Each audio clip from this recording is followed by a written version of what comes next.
Welcome, Wisconsin Badgers fans, Nebraska Cornhuskers fans, fans of whatever college football team you love, or just hanging out with us.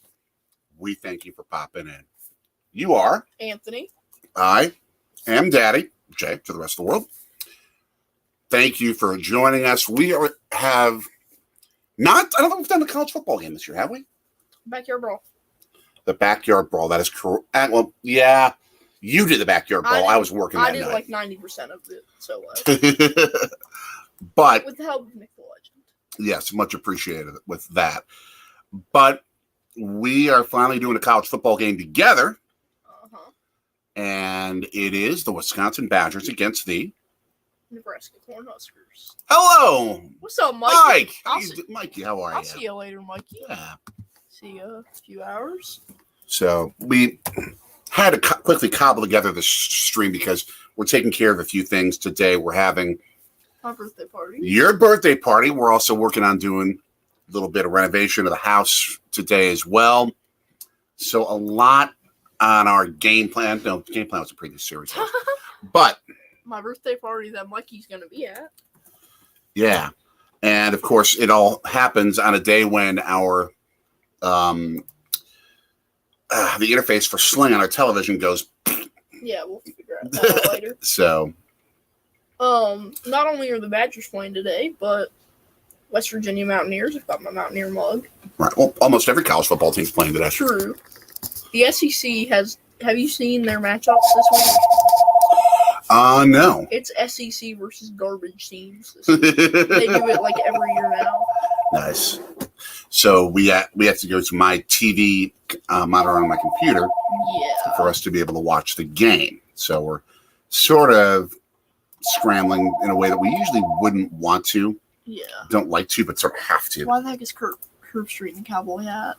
Because he can, and Montana is an area where there are a lot of cowboys. True. It's the West. It's the American West. That's true. Very true. In the meantime, we would love to have your comments. Head into the comments, live comment stream.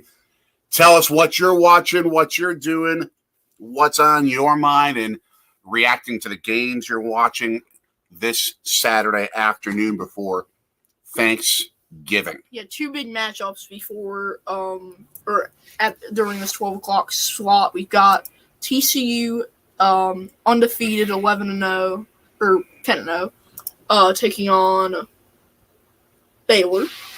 So that'll be an interesting game. And also Illinois taking on undefeated Michigan.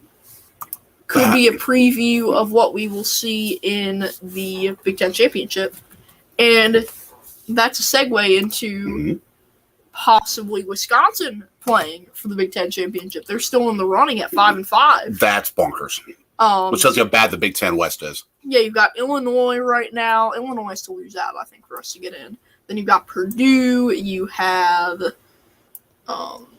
Minnesota, Iowa, Wisconsin. Let me pull up their standings as we speak here. I mean, you can tell that my focus in life has not been Big Ten football this week. There's been a lot going on. Let's see. But, I mean, in conference play, Wisconsin is only a game out. Yeah. Now, a whole lot of dominoes have to drop for the Badgers to win the Big Ten West and play in the playoff. Because beat Minnesota. I mean, the Badgers have to win the next two games, no matter what. Yeah. And then Purdue, Iowa, and Illinois all have to lose. Did they lose to all three of those teams? No. They beat Purdue, so they got the tiebreaker there. We lost to Iowa and Illinois. So Iowa and Illinois both have to lose. Mm-hmm. So then we'd be... And if we beat... Because then what? They would move to 4-4. We'd be 4-4. We'd beat Minnesota. Yeah, we would have to jump to 5-4.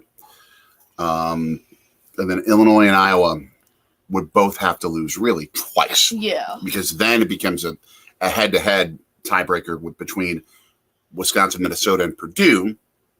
And then at that point, it goes to the head-to-head between the three. The Badgers win that. They play for the Big Ten Championship first weekend of December. Yeah. CJ! What's up, CJ? Good luck to Georgia Tech and Florida State this week. Nice. Who are they playing? Florida State. I forget who they're playing. Georgia Tech. I know they play Georgia next week. I don't know who they play this week. No idea. And we still have to decide what we're going to be doing for our live stream for next weekend because of some logistical issues. I have to stay here in Philadelphia while you and Mommy are heading to West Virginia. So maybe we do a little split screen action. We'll figure it out. Yeah. Another big game tonight. Utah, Oregon. Never in my life when I was growing up did I ever think Utah, Oregon was going to be a big game. It'll decide who goes to the Pac-12 championship, probably. That's true. Against USC. Now, Give me Oregon in that one. Yeah. I mean, when I was growing up until college, really, Oregon was nothing until college, and Utah was a big part of the Pac-10, as they called it at the time. Now the Pac-12, obviously. It's about to go back to the Pac-10. I know. NCAA, will you just take over college football in the conference setup? It's getting ridiculous. It is. Oh, and USC, UCLA. That's right. Tonight. That's going to be 8 I Eastern. love that rivalry. They're playing it. They're not game. playing it on rivalry week this year because USC is playing Notre Dame last week of the season. Which is tradition Yeah. in even numbered years. As you're mentioning, FSU, CJ plays Louisiana, and Tech plays UNC. UNC. Man. Um. Oh, the trolling. Oh, good. Oh, they're running over on game day. So They usually 12:01. They usually do. Yeah, it's true. Fine. It's fine. Coach Corso finally back. Which I love.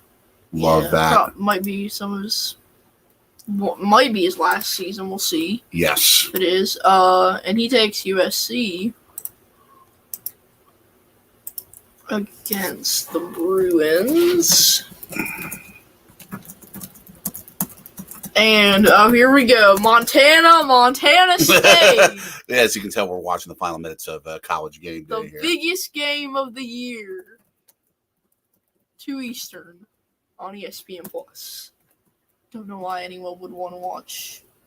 Like I don't understand what they could have gone. They could have gone to Southern California. They could have been at the Rose Bowl in the nice weather, and They've done that 1,000 times. I know. It was like, why They've done that 1,000 times. Why are you going to Montana though? Because they've never been there. Okay, true, but it's Montana. It's FCS. I get it if it's an HBCU, but I don't get a Big Sky team. Yeah. I just don't get why a Big Sky team. How's the poll going? I put out a poll. You put on a poll for the. Huh? We can't see it through the StreamYard. Huh? You got to go through the YouTube. I thought you had our stream open on YouTube. No, I didn't, and I'm trying not to have too many streams open. Oh, I just want to see how it's doing right now. I put to see who's going to win. We've had 3 votes, 2 go to the Badgers. I put Wisconsin, Nebraska, go Pack, go. I should have put Wisconsin, Nebraska, go Team USA. Oh, that's right. We have the World Cup going on. Tomorrow. Yes, starting tomorrow. Monday, Wales, Team USA. They play. I'm just not a fan of it this year's. Yeah. I can't be a fan of a sporting event that used slave labor. Yeah. You got Hannah Montana State in this game. Yeah, nice. Well, they're saying Montana State's better. Montana State, 74% of the fan vote. No odds on this game. What a shock that is. What's Pat saying? Oh, he's hyping people. Oh, they got the mascots next to each other. Mascot fight? No. Oh, Joey's here. Joey. What's Joey doing here? I didn't even know that he had the link. What? Hold on. Yeah, he's here. Okay. What's up, Joey? Hey, Joey. Howdy, guys. What's going on? Well, you know what's going on. We got ourselves some football that we're watching today. College football, yeah. Wisconsin, Nebraska. Huh. Yeah. Oh, and guess Sorry, who guys. else? I'm going to go with Nebraska. The whole game. Oh, my gosh. What's up, guys? This is a blast.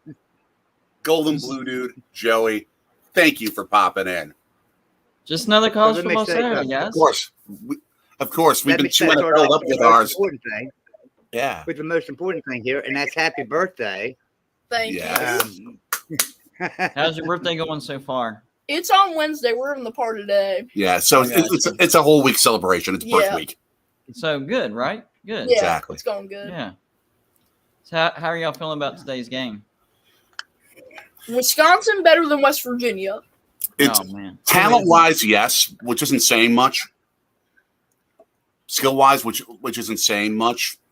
And the ridiculousness of the Big Ten West and how mediocre it is, Wisconsin still has an outside shot of playing for the Big Ten championship. Yeah. And getting killed in December in Indianapolis, which is the typical pattern of what happens in the Big Ten.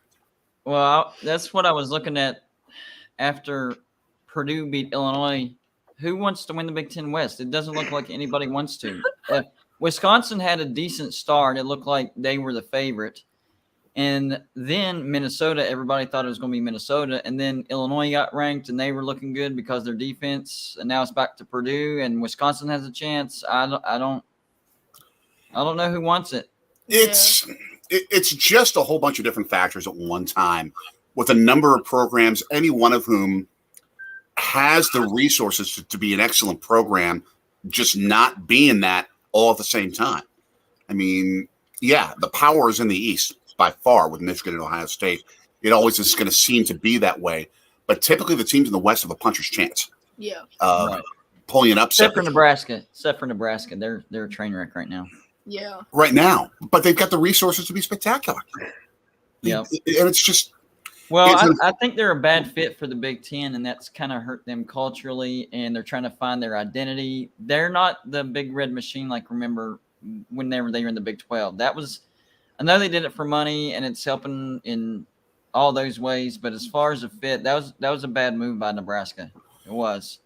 To our audience who don't know who these guys are, Golden Blue dude, I mean, we were blessed to get to see him do his thing early on. Oh, yeah. And to see just how much daily college football content you've created and to dive so much into, especially because the offseason allows that with all the news that happens, the craziness of the Wild West that is college football conference realignment. Yeah. It has turned into the Wild West.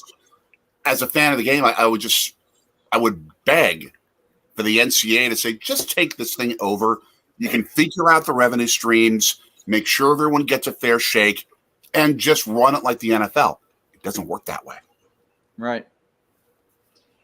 And eventually we might get to a point that kind of resembles something like that. But the problem is getting from where we were to that spot and what happens in between is anybody's guess. Yeah. It's bonkers. It's bonkers. Yeah. I mean, like you mentioned it. To me, Nebraska is Big 8, which tells you how old I am, or Big 12. Yeah. They just speak to that with their history, with the rivalries. I mean, the Nebraska-Oklahoma game in the 70s and the 80s was maybe the biggest regular season game in college football. Yeah. The biggest conference game in college football. 100% agree. A lot of people don't realize I'm almost 40, which is, for me, I don't feel like I'm 40. So I remember some of the latter Tom Osborne, Big Red Machine, early 90s, especially, 91, 92, 93. We had to play them coming off their national championship year, and they obliterated us 31-0 in that kickoff game in 94. Yeah.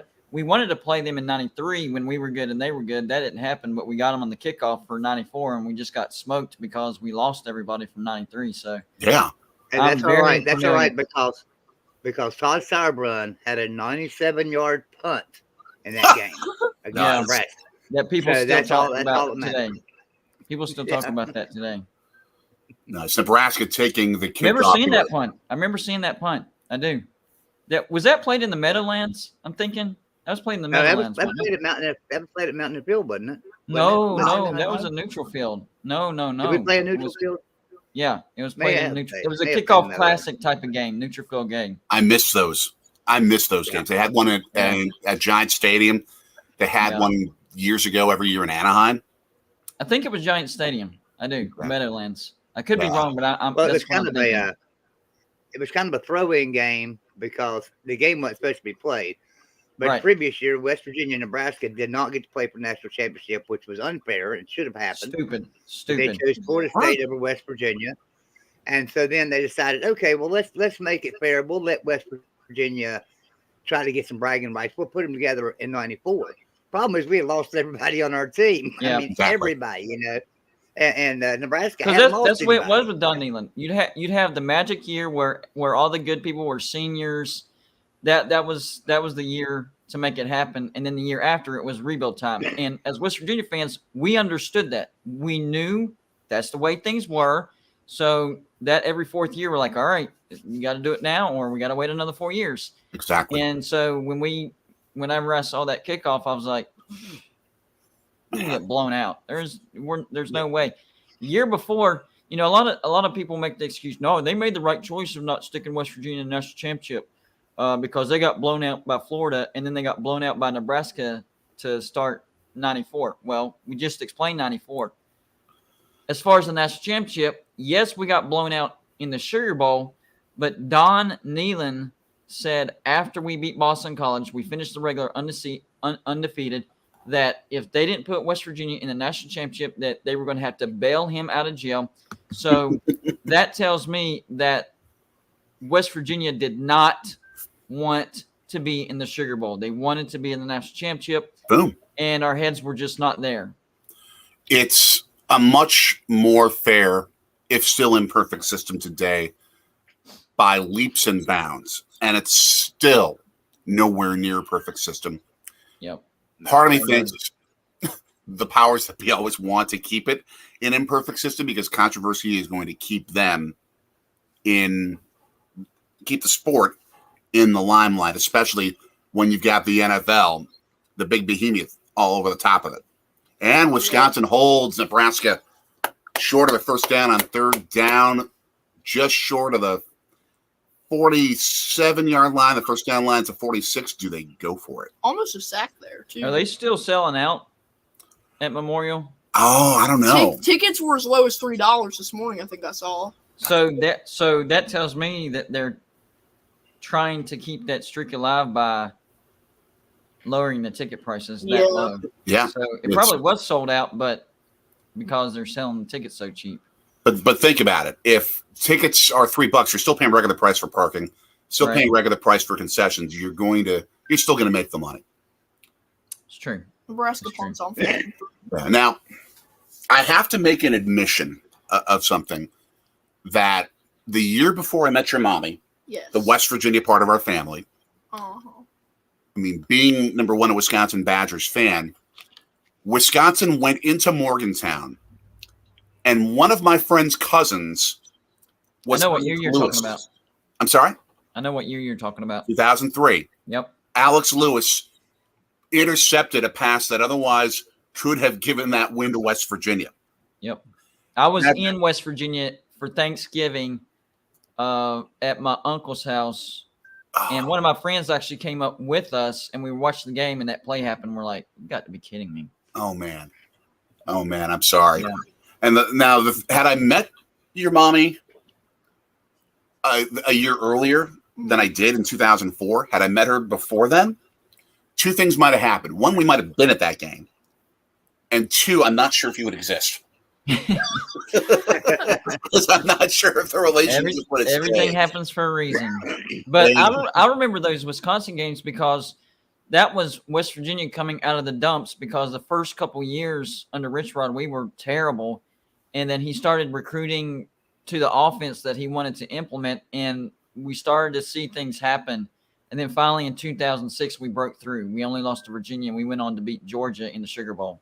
Yeah. I feel 2005. Yeah. I feel like these two programs in some ways have some mirror images in that they do. They're trying to break up to the elite, and on occasional years they each can do it, but it's just not regularly enough for the sake of the fan base's desires. What would y'all think about Wisconsin's ex-head coach going to West Virginia? He's got West Virginia ties. He did have some success at Wisconsin, but not enough to keep his job. And, the past couple years, I don't know. I've talked about this before. As a West Virginia fan, I don't want to see Berry Ball spread to another university. I don't want to see that running game because it's not going to get anywhere. Yeah, you need to tell West Virginia fans that. Seriously, I've tried to tell them, but they're not. Yeah, I think Chris. I think Chris is a great coach, but I just see him. I see him like at Nebraska. I see Nebraska going after him. I mean, I really do. Keep him in the Big Ten, and Nebraska's wanting to compete in the Big Ten. That might be the coach they need to go after, somebody that knows the Big Ten, and that might be a great hire for Nebraska. A couple. I think he'd be good at Iowa. Yeah. Couple thoughts on it. I got to know Chris just a smidge when I was covering the Badgers when I was with their radio network for 3 years. That is one solid, down-to-earth, good human being who I think is very genuine and caring about the student athletes that he brings into the program. Yeah. You're rarely going to find a better human being in college football to be your coach. Mother Teresa was also a fantastic human being. Yep. You wouldn't want her coaching your football team. Hey, guess what? Neil Brown is a fantastic human being. Yeah. Doesn't mean he's a good head coach. Boom.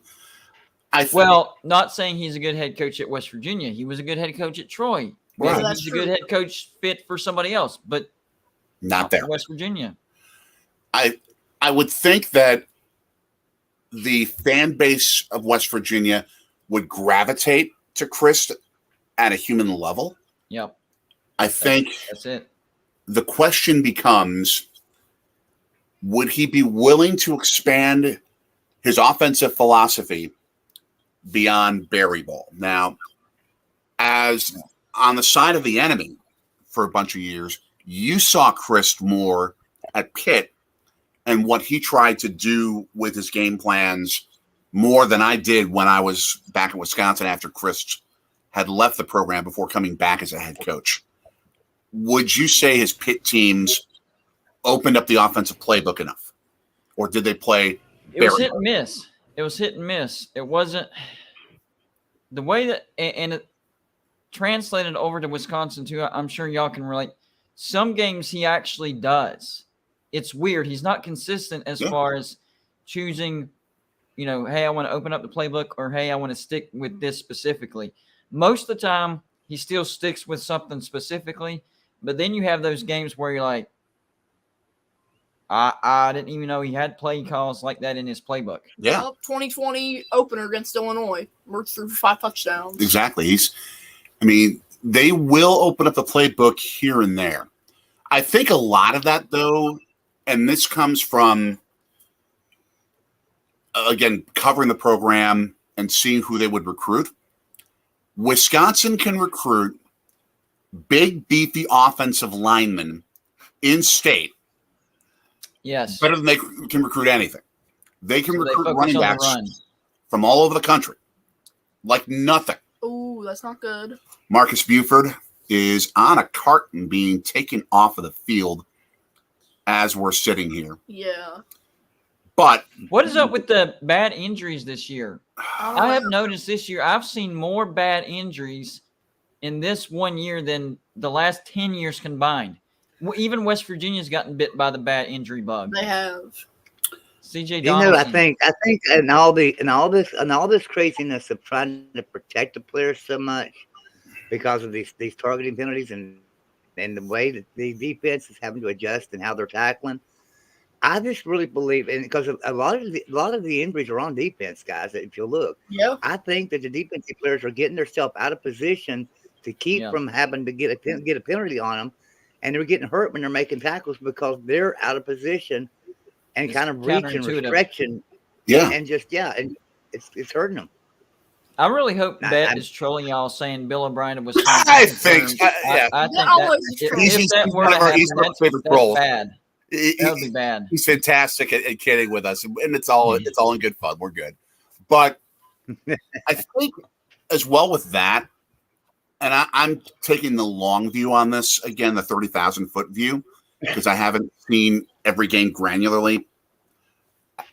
But you don't watch as much college football as I do. Yeah, but with the way that athletes in football have they're bigger, they're stronger, they're faster. It's human evolution. And it's continuing more and more and more. And you have 270-pound football players who can run 4.340s, 4.440s. Yes. Yeah, They're even offensive missiles. linemen can run much faster than what they used to be able to. Yeah. These are human missiles colliding. Yeah. And when you don't expand the size of the field, and I'm not saying they should do that, when you don't make it a 10-on-10 or 9-on-9 game, I'm not saying they should do that. But unless you create more space for athletes to do their thing, there's going to be more collisions. That's not a bad video idea right there. So the size of the human beings are increasing, but the size of the field is the same. So what are we supposed to expect when you have these mammoth human beings colliding in a space that hasn't been adjusted for their size? And we have another one, an offensive lineman. Yeah, there goes another lineman. Man. For Nebraska. I mean, do they need to turn this into a 10-on-10 or a 9-on-9 game? Or do you need to put in weight limits for positions? I think immediate reaction is like, no, we've always known 11-on-11. That's a terrible idea. But at the same time, are you sure? I mean, what if we go, I'll say 10-on-10. That's only one short, all right? So, I mean, for the offense, you could adjust by having 4 down linemen and a tight end, right? Sure. Still use a tight end, or plays where you just don't use a tight end.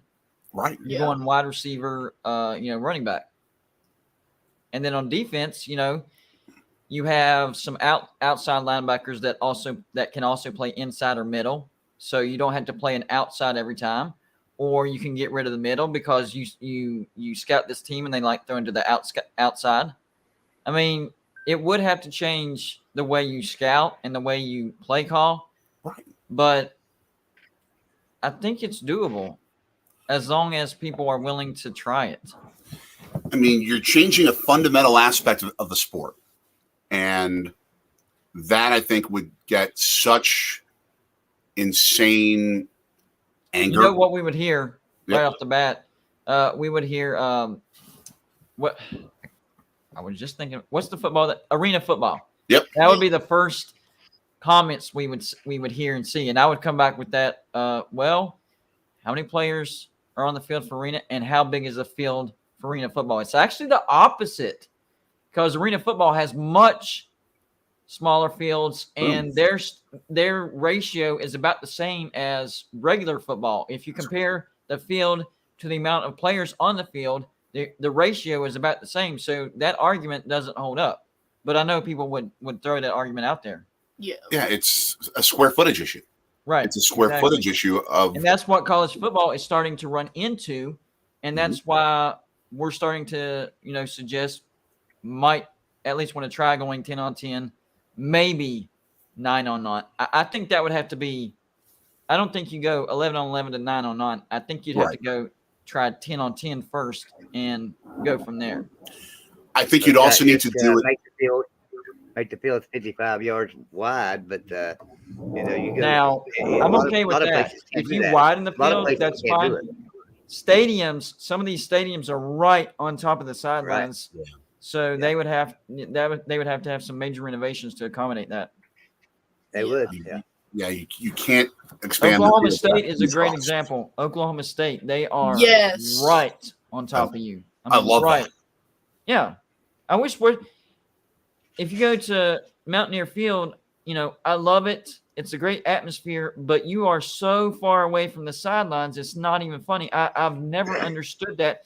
And if you look at the camera that's aimed toward the crowd, they're a good 6 to 8 feet off the ground from here to the ground level. So, I mean, you could bring out 4 or 5 more rows closer to the players, and they're right on top of them. That's one big issue that I've had with West Virginia, the football field. Wasted space on the sidelines and wasted space on the end zone side where the weight room is. There is way too much space over there Where what I would do is, and I know a lot of people are like, well, they did build some luxury box in there. I understand that, but still, it's a lot of empty space right there. Yeah. And a recruiting tool is looking out the weight room and seeing the field. There's ways around that. There's ways around that where you're still not wasting the space. Where if you want to bring the crowd like this, and there's still a tunnel to where you still have a clear view of the field, and it would make the entrance better as well, because I don't care who you are, but a team rushing the field out of the crowd has a much bigger impact than a team coming out of a freaking weight room. Yeah. You The might thing about it is when we built that stadium at West Virginia University, because Chris, you're too young to remember it, but when we built that stadium, that was a topic, because West Virginia fans are not the most friendly fans to the competition that comes in there. Right.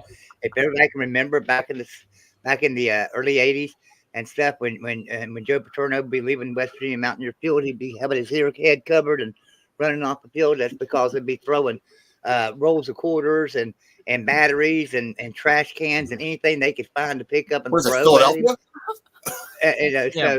So I mean, that's honestly, that was how the culture was then. It was bad. So having them away from the field was kind of by design. Well, to counter that, the visiting entrance can stay the same. It's off to the left. It's got the big space to where the fans can't get to them. That's fine. They can keep that. But the space where the players come out, where that weight room is, I mean, the distance from the inline of the end zone to the weight room has got to be a good 30 yards, 20, 30 yards. I mean, it has to be. And every time I see an aerial view, it pops out like an eyesore, and it doesn't make any sense. What I would wonder, and you might be able to answer this for Mountaineer Field, I think this is possible for Camp Randall Stadium in Madison, and maybe for a lot of stadiums. What you might need to do, because I've seen this with, for example, stadium designs where they play NFL games in London.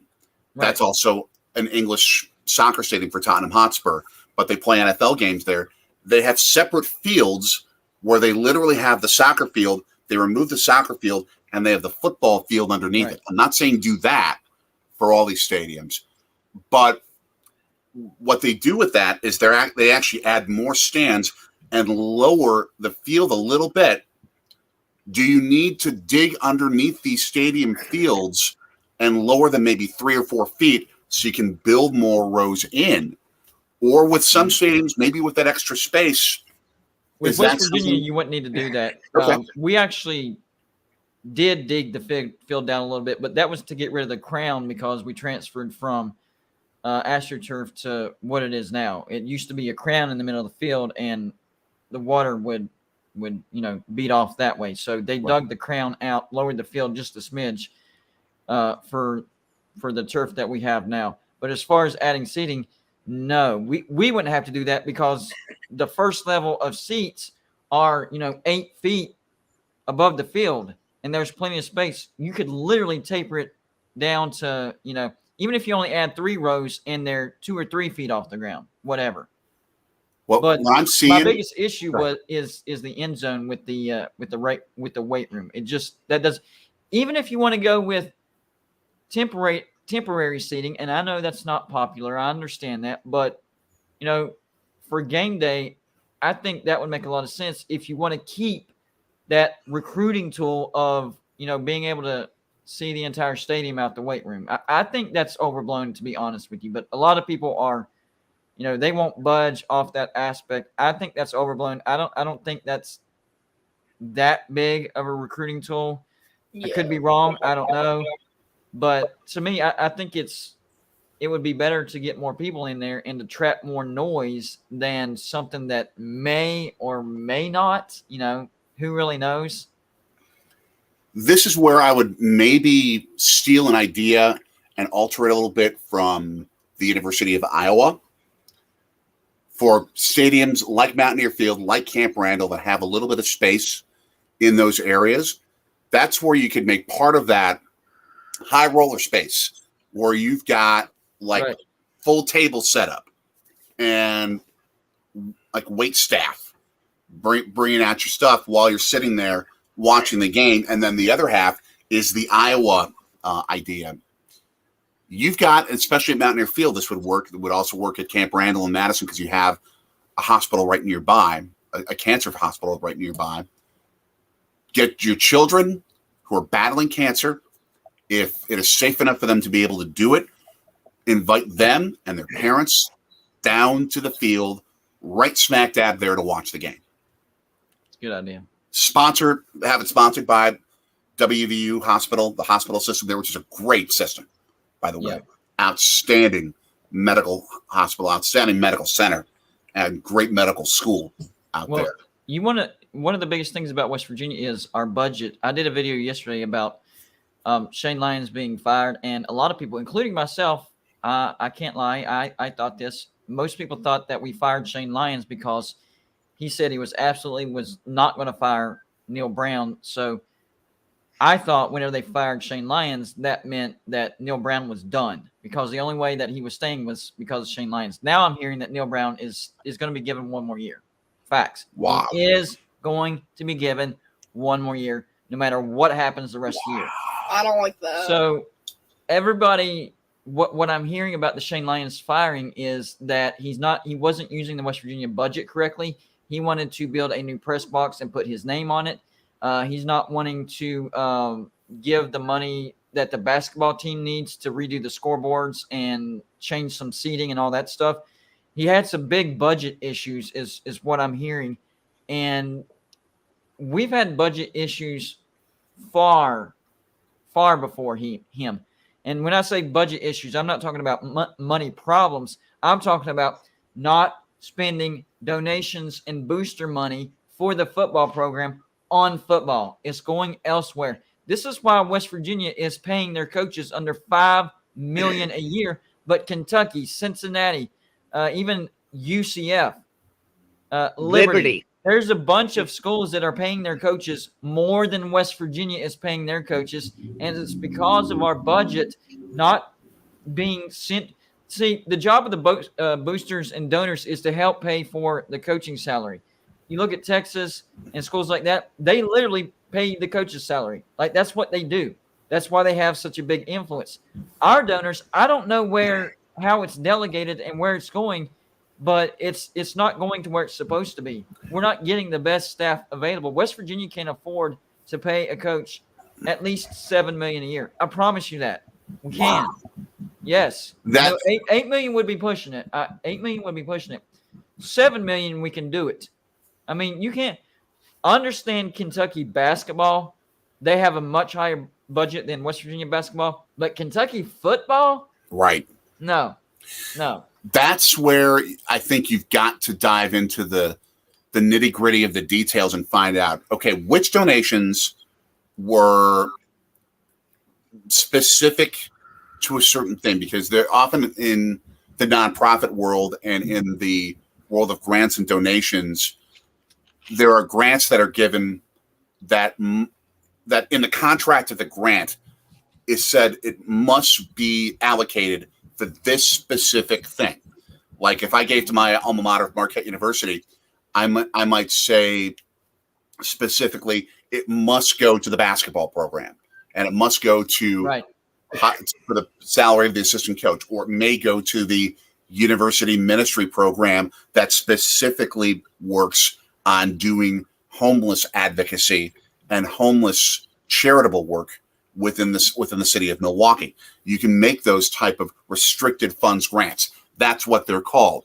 How many of these donations to WVU were restricted funds grants, and how many were spent towards needed? And maybe some of those donors, maybe they're ignorant to that fact. Maybe they think that automatically their money will be going to, maybe they think West Virginia is 2-2. He's a football fan. He's been to all of our games. It's going to go to football, and they don't realize that you have to designate it to football. Yep. Could be that. I don't know. Yeah, I mean, I would love to investigate. I know how that stuff works, and I tell you that because I was a disaster director for a really big company, big corporation, and that was American Red Cross. And people would donate. So like when 9/11 hit, we had hundreds of millions of dollars in donations, right? Katrina hit, we had hundreds of millions of dollars in donations, and it's earmarked for that. So we can't use it. We can't use it for Right. nothing but 9/11. We can't use it for nothing but Katrina, whatever. Now here's where it comes into play. So like if it's earmarked for 9/11 and 9/11's over, and we've taken care of everybody, and we still have $100 million, we have a lot of money sitting there that can't be used. Yep. Here's what they do. Here's what they can do though, and I'm not saying that Red Cross does this. Don't get me wrong. I'm saying this is what you can do. You can use the funds for other things, but you got to keep the funds there as far as being allocated for that. Yep. So in other words, you got to show it on book that the funds are allocated for 9/11, but you can use the funds over here, and that's probably what they're doing at these universities. They're probably allocating that as for this specific thing. We're using it over here for this, though. You, by the way, now have an advanced degree in both sports business management and nonprofit management. You can get advanced placement credit at whatever university you want to go to. Okay. There you go. So it's allocated. Guys, I got to run my. That's okay. I got some things I got to do. I got to run the store and stuff. Thank you for Yes, this. thank you. No problem. So awesome. So, how old is Sorgi going to be? 13. Yeah. 13. Dude, enjoy your youth. Enjoy it. Man. I know school is a pain. I know, Oh, friends and people at school and all that stuff. And there's a lot of pains in childhood. But I'm telling you, once you hit adult, you always 100% wish you could go back to being a kid, even if it's just for a day. So Boom. soak it in every day. Boom. 13 years old. You still have several years you can soak in, man. Yeah. You have many years you can soak in. Don't speed time up. Slow it down because it speeds up on its own later in life. So Yeah. try to slow it down, man. Slow it down. Alrighty. I'll be over on your stream later. Well, West Virginia doesn't play on TV, so I'm going to have to do something different. Okay, we'll figure it out. We'll figure it out. It's Deal. cool. Anyways, Deal. happy birthday. Thanks. And Thank you. guys. Thank you for letting me on the on No the problem. channel. Appreciate it, guys. Anytime, you Yeah. guys. I'm Anytime. Wisconsin, hopefully beat Nebraska, guys. Yeah. I like our chances in this one. I do. I do too. Nebraska's terrible. Awesome. It is what it is. Awesome. Later, guys. Thank you. See you later. We will catch you soon. Absolutely. You didn't. All right, we'll see you. You didn't hear me when I first came on. I said, I think Nebraska's going to beat Wisconsin. I was just trolling you for a second, but we all were talking. I don't think y'all heard me. Yeah. Yeah, we missed you there, but Hey, I'm gonna go over something with you guys before I go here real quick. So we're Sure. talking about Shane Lyons at West Virginia, and how bad things were. So Shane Lyons had he micromanaged everything. So he had his. I want to say Neil Brown's a bad coach, right? And I know by his record he looks like a bad coach, but you got to understand what he's going through, what he was going through at West Virginia with Shane Lyons. So Shane, if Neil Brown wanted to discipline one way, Shane Lyons would stop him and say, "No, you got to discipline this way. We're not going to discipline that way. We're going to do it this way." So maybe he's already laid out the discipline to a player. Shane Lyons comes along and says, "Nah, we're not doing that. Don't, do this." Instead of letting Neil Brown be the CEO of the football team, he was more the understudy. Does that make Yep. sense? All right. So that way it was going on in every program. So I'm going to give y'all some records here and just listen. This is why Shane Lyons has been fired at West University and why I say Neil Brown's a lot better coach than y'all think he is. All right. Our volleyball, 2022, our volleyball team went 7 for 17, 0-10 in the Big 12 conference. Okay. Our tennis team, 2021-22 season, went 7-17, 0-9 in the conference. oof. Our women's swimming team went 2-3, 0-1 in the conference. Our women's soccer team last year, 2021, went 10-5, 3-3 in the conference. 10-5-3, 3-3 in the conference. Now this year we won the Big 12 championship in women's soccer. All right, 2021 gymnastics. We went 2-7, 0-6 in the conference. Cross country and NCAA championships, we were 21st. There's only 23 teams. We were 21st. Women's basketball, 2021-22 season, we were 15-15, 7-11 in the conference. Wrestling, we were 6 6-8, 1-6 in the conference. Men's swimming, we were 0-2, 0-0 in the conference. And golf, 10th place in the Big 12 out of 10 teams. Yeah, that's an overall failure. Overall failure. That I always make the reference that if you're Sam Walton and you've got a Walmart and the men's department's bad and the rest departments are fantastic, you don't go in and fire the manager of the store. You fire the department manager of the men's department, right? But if you got men's department, women's department, toys, automotive, and all these other departments are all bad, instead of going in and making changes at each one of the departments, fire your store manager and get the store straightened out that way. And that's what's happened here. And so if everybody will go back and watch my video on Golden Blue Dude on Sunday, 2 Sundays ago, not just last Sunday, Sunday before last, I made the case for firing Shane Lyons because I knew it was happening. I knew it was going to happen at that time.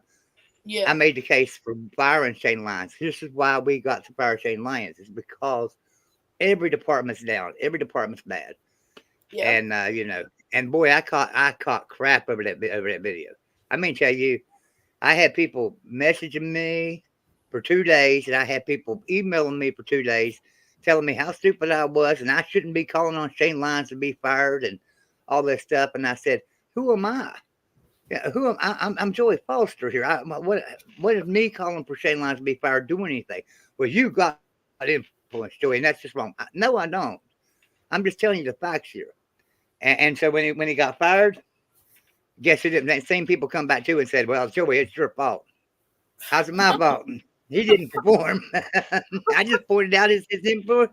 He couldn't perform as athletic director. Yeah, as someone who's made the mistake before in life of speaking before I think, that's a whole lot of people speaking before they think in those circumstances. Yeah. It is. And it's a YouTube channel, guys. I'm not ESPN here. I'm just pointing out the fact here that Shane Lyons is a problem. So I was really glad to see. I was really glad to see Shane Lyons get fired. But yeah, I mean, I caught some crap from West Virginia players who are usually pretty supportive of me. But boy, they were not that day. Yeah. And so that's okay. So I'm gonna let you guys get on with your game here, Wisconsin and Nebraska. Good luck with it. Happy birthday, there, little man. And hey, 13. Guess what you can do now? You can have a YouTube channel. That's true. I'm going to be able to do solo streams. Yeah, well, we'll have to make sure that Google knows you're 13 and that YouTube knows you're 13. And then, ruh-roh. Watch out, world. That's right. Tear YouTube up. And I just have to say very quickly, I was being 100% honest in saying that Joey had said that they were not going to be able to, I think you said like, have like the full, like join the full stream. Yeah. I was 100% honest in saying Joey told me he was not going to be able to do that, which you did. That's right. But what I didn't tell you is that you were going to pop in, and they were going to pop in and say hi. Well, yeah, and I appreciate that. And yeah. Well, I knew that you weren't going to be able to come in for the full thing since West Virginia was playing. But yeah, and before you go, I think TCU finally just tied up Baylor 7-7, so they're not on upset alert anymore. Yeah, I mean, you could sort of say they are because it's tied, but it's early on. It's early on. Yeah, it's early. Thank you for popping in. Go Mountaineers. Yes. Yeah, and let's do it. Next time we get a chance to both be in West Virginia, we will see about the possibility of connecting, getting together or something. Hey, that sounds great. Would love it. All right, you guys have a great day. All right. You too. Great weekend. We'll see you. All right, bye. I'll be right back. I'm going to go grab some water. Oh, my ankle. That is what you call a birthday. Yeah, thank you. Surprise. No problem. No problem, kiddo. My ankle really rough fell. So to all of you who happen to be watching this live stream on tape, because none of you are watching right now. Nobody's watching. And so I'm left alone. This is fun. Oh, we finally have someone coming in and joining us. Thank you. We're just having fun watching the Wisconsin Badgers taking on the Nebraska Cornhuskers in this first quarter, about to turn into the second quarter of play at what is apparently still the 389th sellout at Memorial Stadium in Nebraska. But as Anthony was saying, they were selling tickets on the secondary market for this game for $3. $3. That program is hurting. That program is big time hurting. It was one of the great programs in college football. When I was growing up in the 80s, they didn't win a national title in the 80s, but they were right there with Miami and Oklahoma as being some of the top programs, Penn State at the time as well. And they came out from the 70s, which was their golden era. Early 70s, they won 2 back-to-back championships under Bob Devaney. And then came the 90s when Tom Osborne finally got Nebraska over the hump, winning national championships, and they became a powerhouse. Some still call the 1995 Nebraska Cornhuskers the greatest team in the history of college football. Some still say it. What they did to destroy Florida in the national championship game for the 1995 season, 62-24. They put up 62 in that game. The 1995 national title game, Nebraska-Florida. Oh, okay. Nebraska put up 62 in that game. Oh, okay. When you win a national championship game by 38 points and you score 62, some still call that team maybe the best in the history of college football. Yeah, by the way, Bet, what pit circles are you in on Twitter? Sorry. What pit circles are you in? Pete Golding, the Alabama defensive coordinator. No, he's not coming. He stinks. He stinks. Man. It's just factual information. Jeez. But I have Swiss rolls excellent. because I'm hungry. What's on your lunch plate today? Tell us. What are you eating? What are you eating while you watch college football or whatever else it is that you're doing today? I'm having dessert before lunch because I have. Kid? No, you don't do that.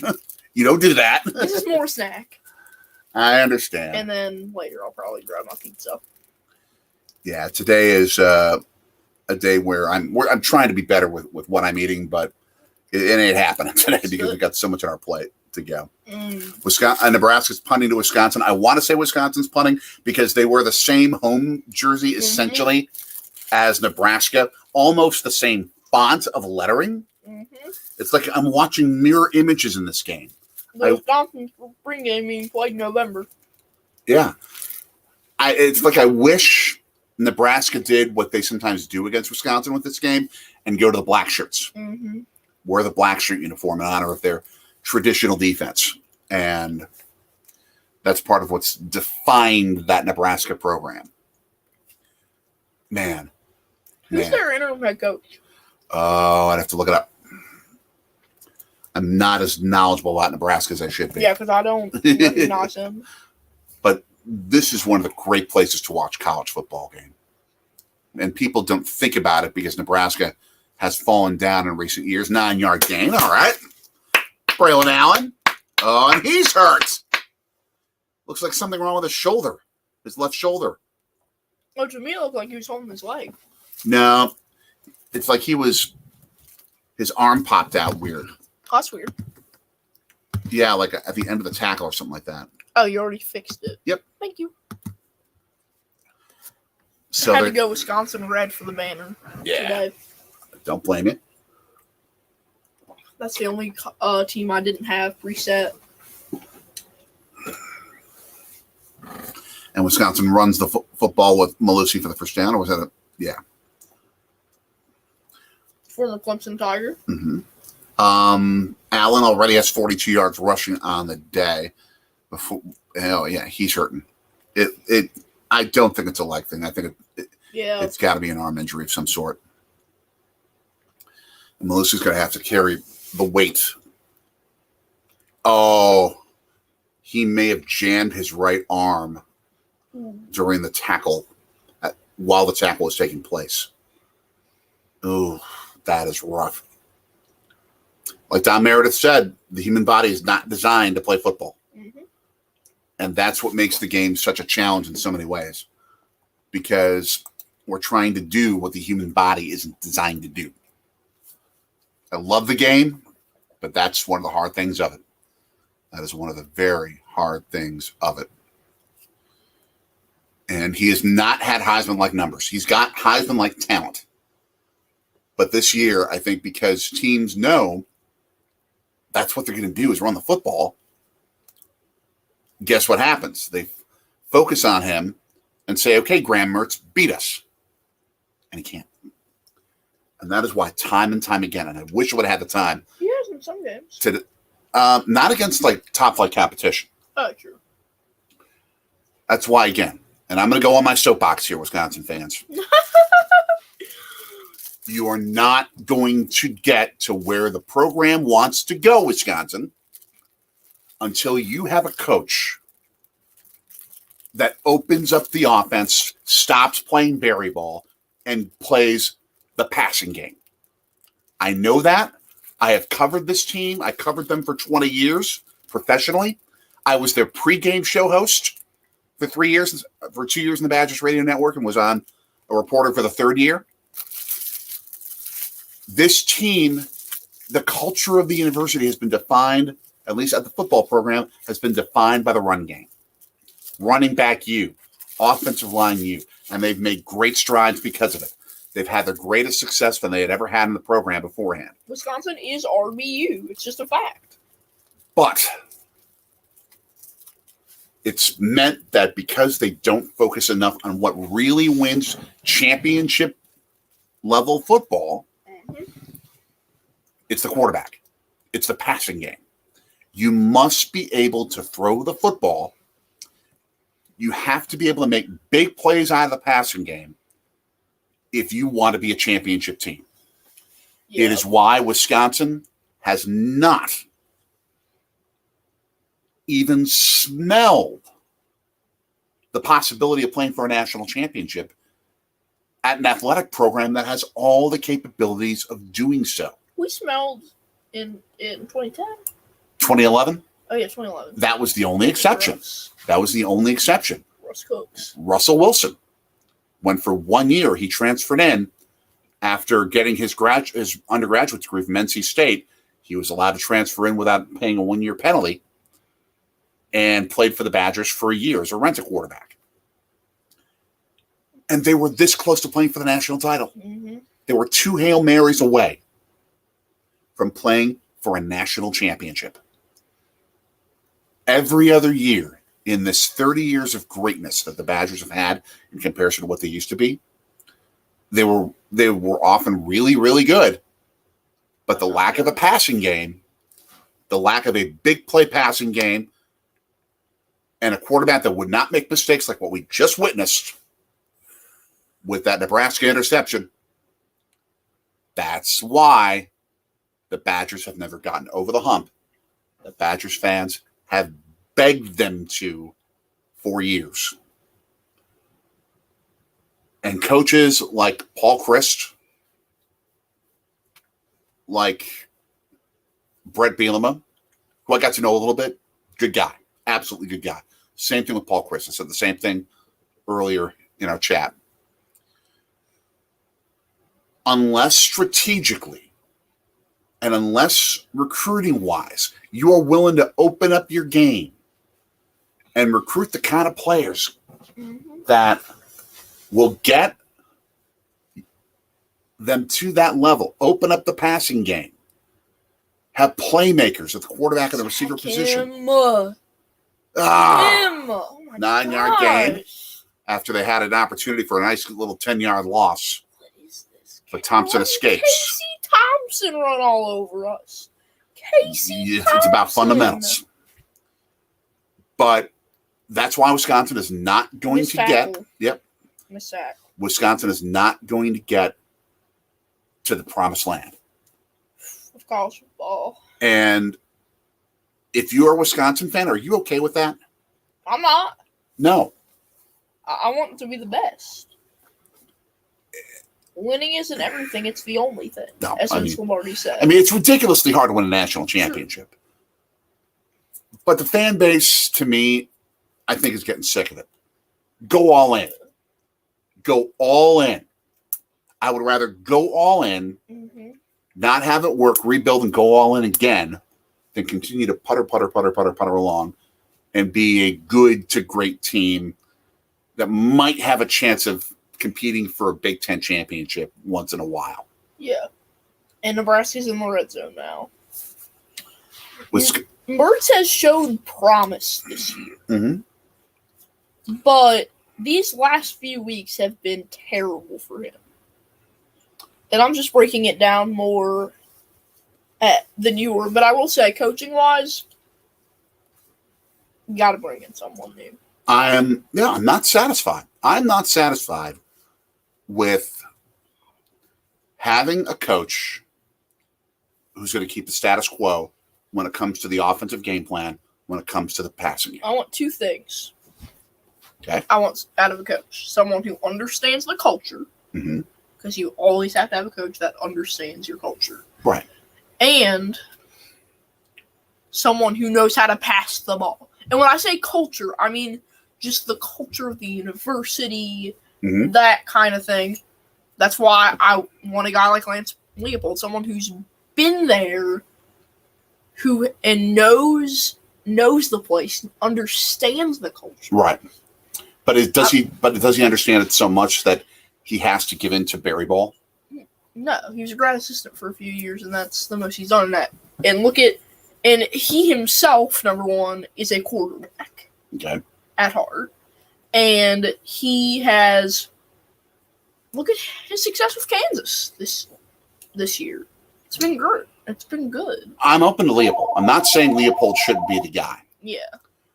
I had said this before, even November. I'd said this back in like late September, early October. I don't know if Wisconsin did this. I hope they did. There were two guys that I wanted Chris McIntosh, the athletic director, to talk to during their team's NFL bye weeks. Byron Leftwich with Tampa Bay, Eric Bieniemy with Kansas City. I have no idea if they would want to coach in college football. If, say, McIntosh called these guys and it's like, I'd like to interview you during your bye week, and they said, no, I just want to stay in the NFL. Okay. But I absolutely want Wisconsin to kick the tires on talking to coaches who are big in the passing game. Yeah.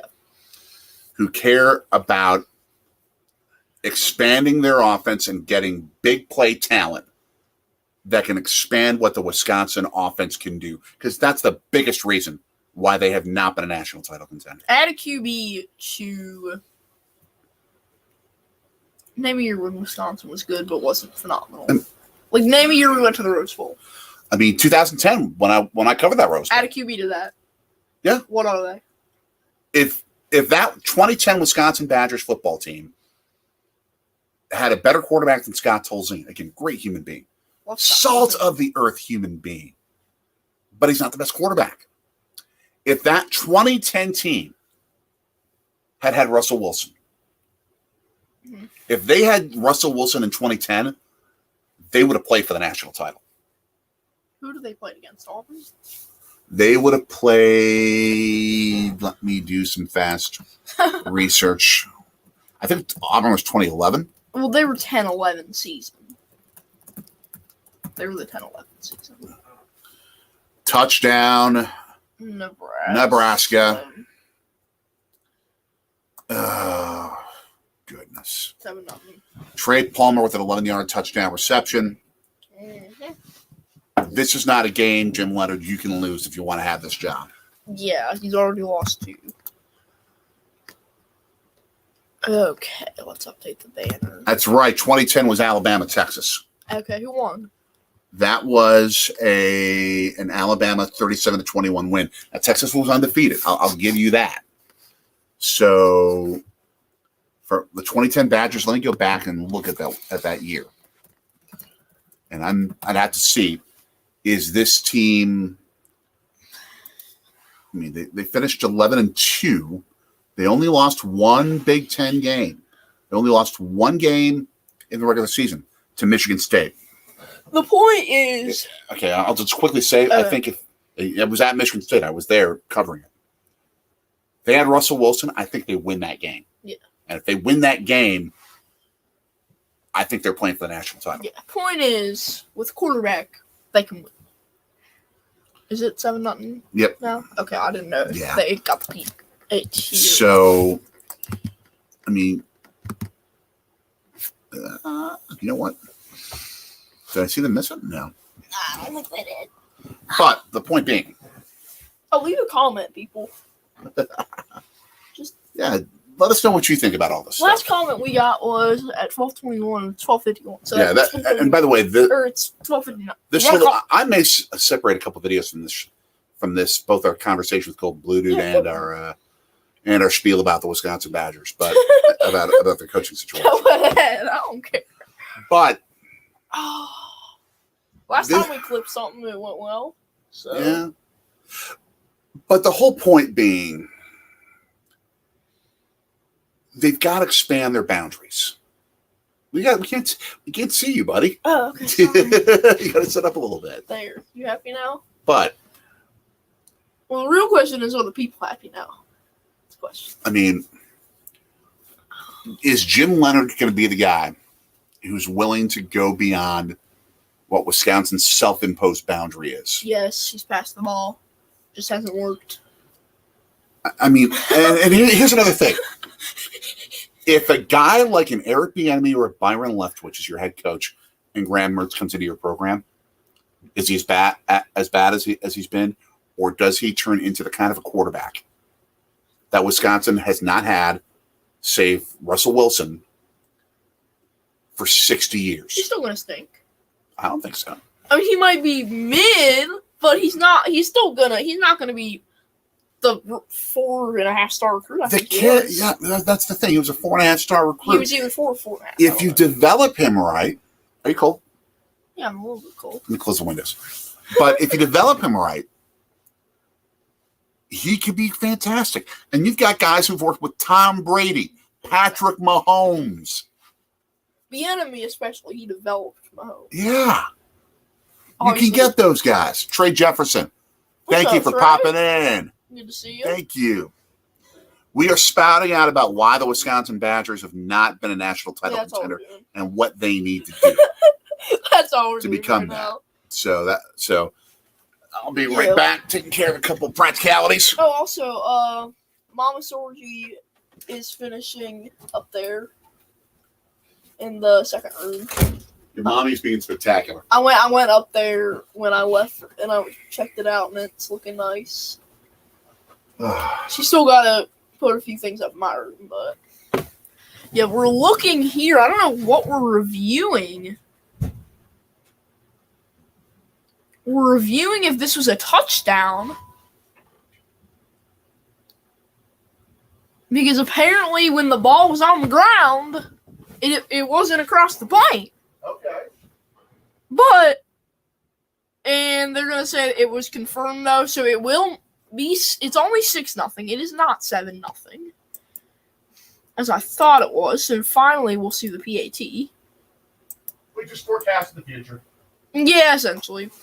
Let's see, the PAT from the kicker. And he kicks it to South America. It's all good.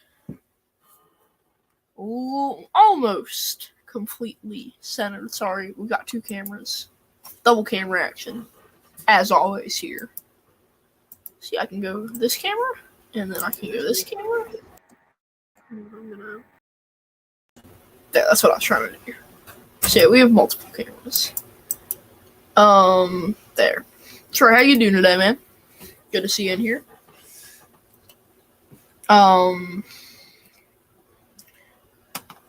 Yeah.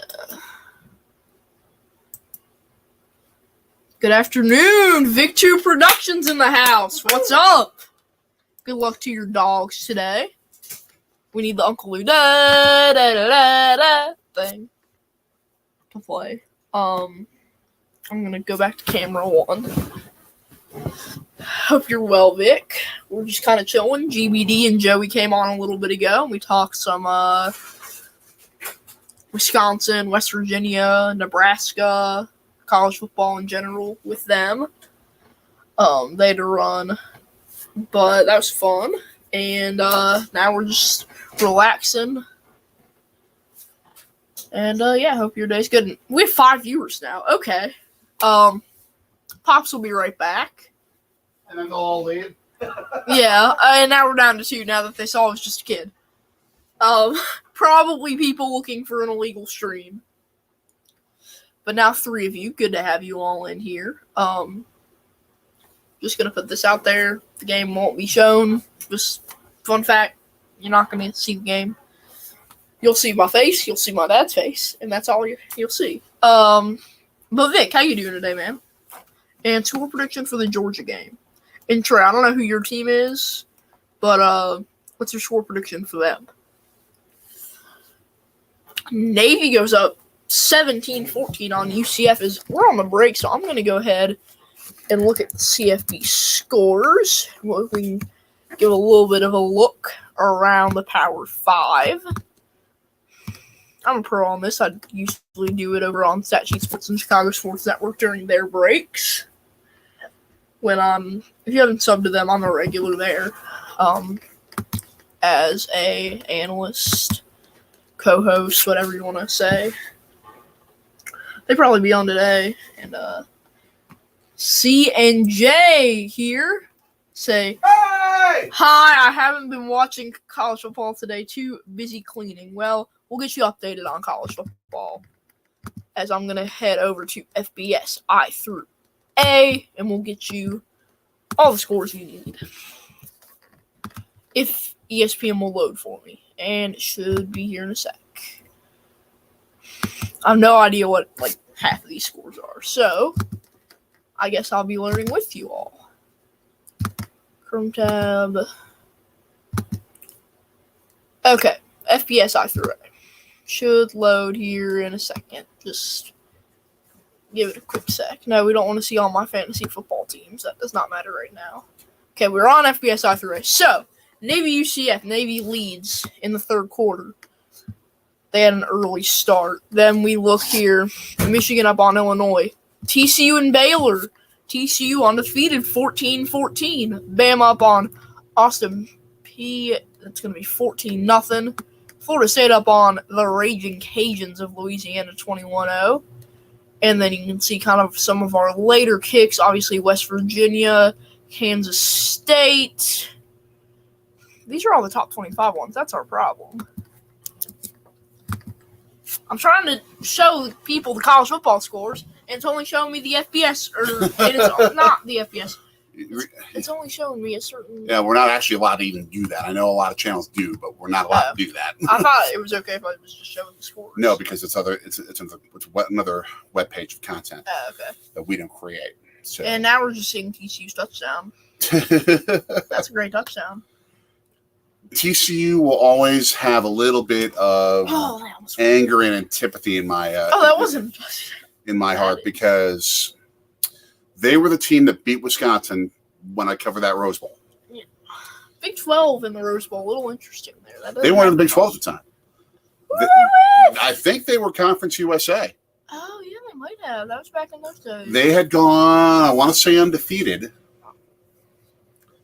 And did not get a chance to play for a national title because Texas and Alabama that year were also both undefeated. I'll be right back. I'm going to go grab some food. Some pizza. Excellent. Pizza, pizza, pizza. Excellent. Pizza, pizza, pizza, pizza, pizza. And I mean, pizza, by the way, he still is not a fan of tomato sauce-based pizza. I got to work on this with him. We got to work on this because I mean that's really what pizza is. Otherwise, it's flatbread. Now, I love a good flatbread, like with Alfredo sauce or olive oil or stuff like that. I know we're not talking football here, but yeah, Braylon Allen. I'm looking at him right now on the sidelines, and he wants to go back in, but it feels like his right arm is stiff. He looks like he's in pain. He looks like he's really in pain. First 10 for Wisconsin. They're advancing. They are riding offensively. Malusi. I mean, they don't have many options. This game's going to have to go on the back of that offensive line. If this team wants to win, the line's going to have to block like crazy because they're going to be running for 5-yard gains that would otherwise be 10 with Allen. But Malusi gets him a first down on 2nd and 5. They have to ground it and pound it and do it all day against a Nebraska defense that knows what's coming. Usually in situations like that, that's hard. That is very, very hard. That's another thing. And ESPN's mentioning this right now. The death of a former Badger, Devin Chandler, who was shot in that University of Virginia tragedy this past weekend.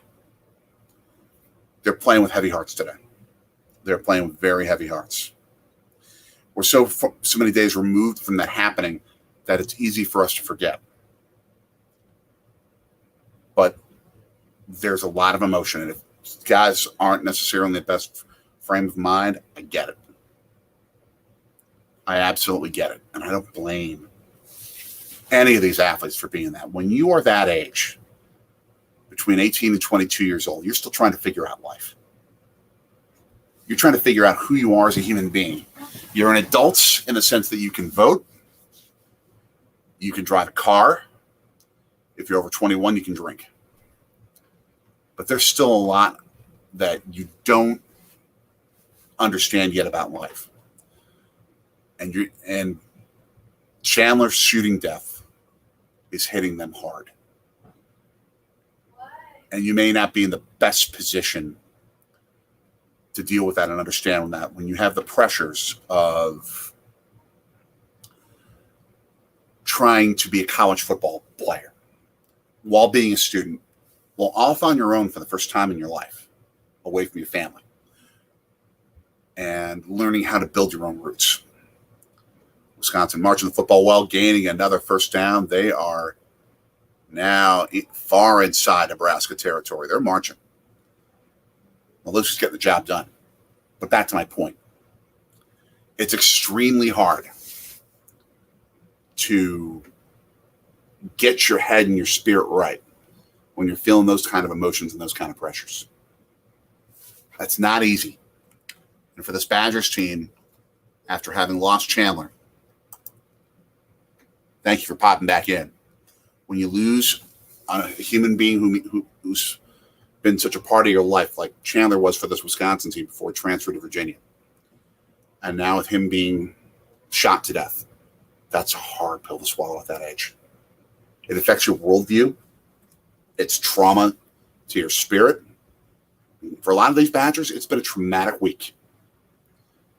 And to focus on football, especially a road game, that's hard. That's really, really hard. So if they pull off a victory in this game, wow. Granted, forgive me. Granted, it is. They're not playing Ohio State. They're not playing a super powerhouse. But any circumstance like that, it's just not easy. Just not easy. I'm liking what Wisconsin's doing on this drive as we get back to the action of the game. They're down 7-0, but they're running the clock down. Plenty of time. Minute 20 left. They're in Nebraska territory. 3rd and 5. They've got 3 timeouts in their back pocket. I'm liking this. But now you got to depend on Mertz a bit.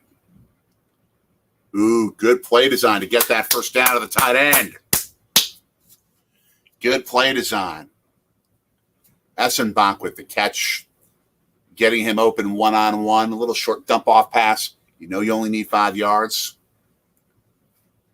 Clock stops to move the chains. I mean, I'm glad they're moving the football here, but this run-pass ratio, again, if you want to be a championship team, you got to be able to throw the football. Got to make big plays in the passing game. unlike what you just saw there.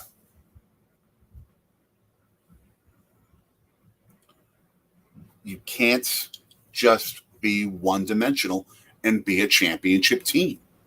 I see that replay. Yeah, that was holding there. You're not going to get that call.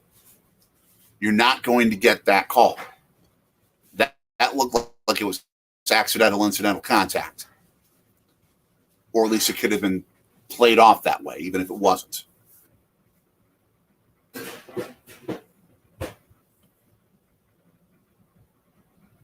And now comes the second down play where they set themselves up for a third and manageable. Get it at 4.5 yards. Okay, 32 seconds left. Who's the flag on then? Who's the flag on? Yet another injured guy, a Nebraska lineman. The human body is not meant to play football, people. Is Robinson going to tough this one out?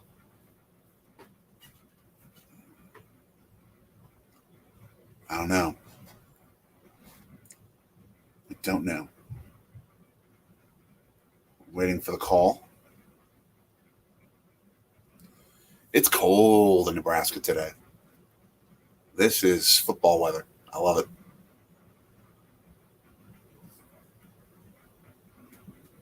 Personal foul. Clip block against Wisconsin. Why? Oh. A little offsetting here. Replay second down. All right. It's not as bad. It's not as bad. Oh.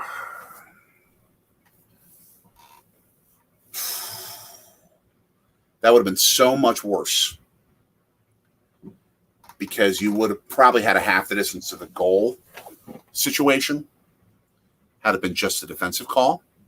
Had it just been the offensive call, Wisconsin's in deep doo-doo because you got to go back all the way 15 yards with a quarterback who is not supremely skilled and a receiving core that is not supremely skilled at making the big play.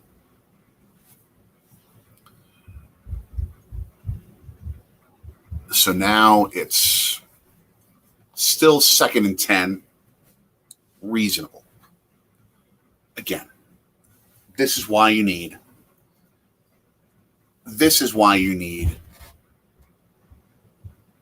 a quarterback and a passing-oriented offense that's multidimensional.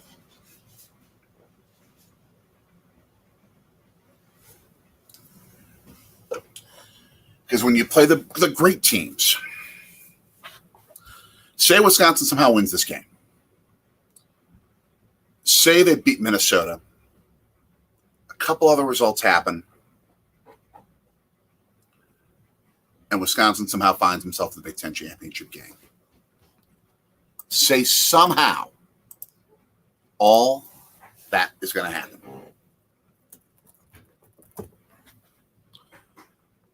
That happens. They're going to play either currently undefeated Michigan or currently undefeated Ohio State. They are going to get creamed. One of those two programs is going to take them, rip them into little shreds, chop them, quarter them, dice them, and put them in their salsa when they eat nachos. And it's because they are too one-dimensional. You have to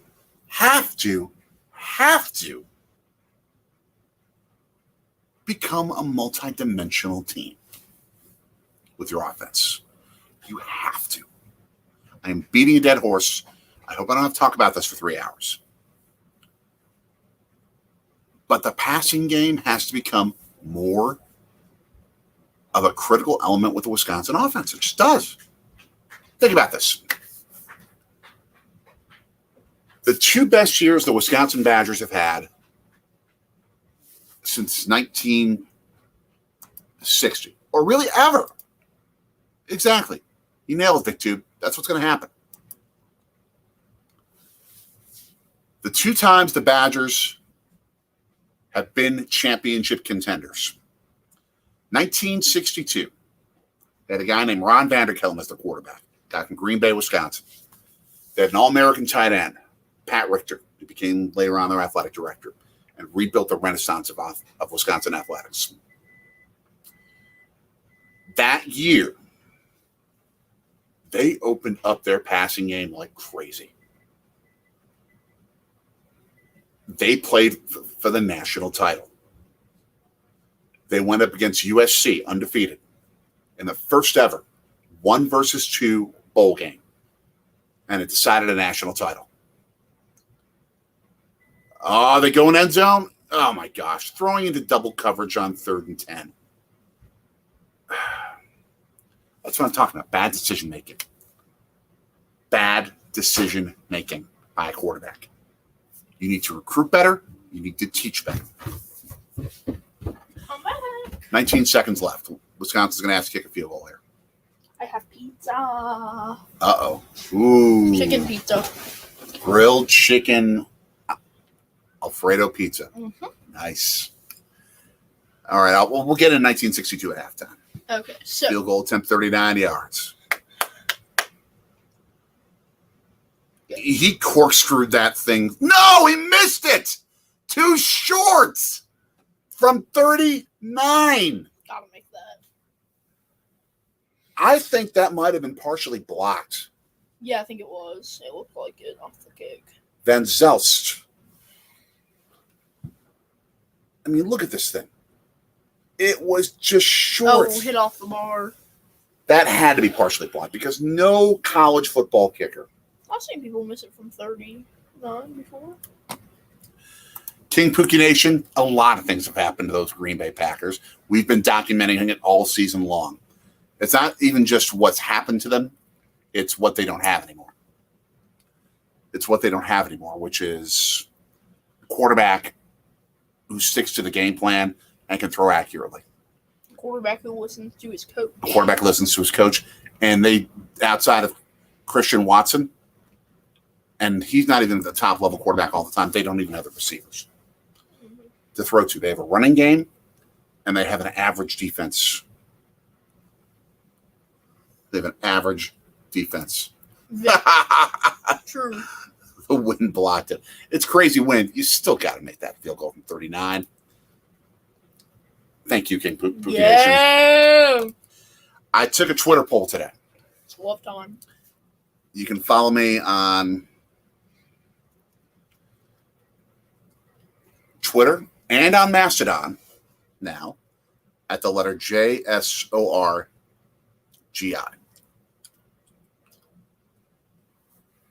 You can follow me there. I took a poll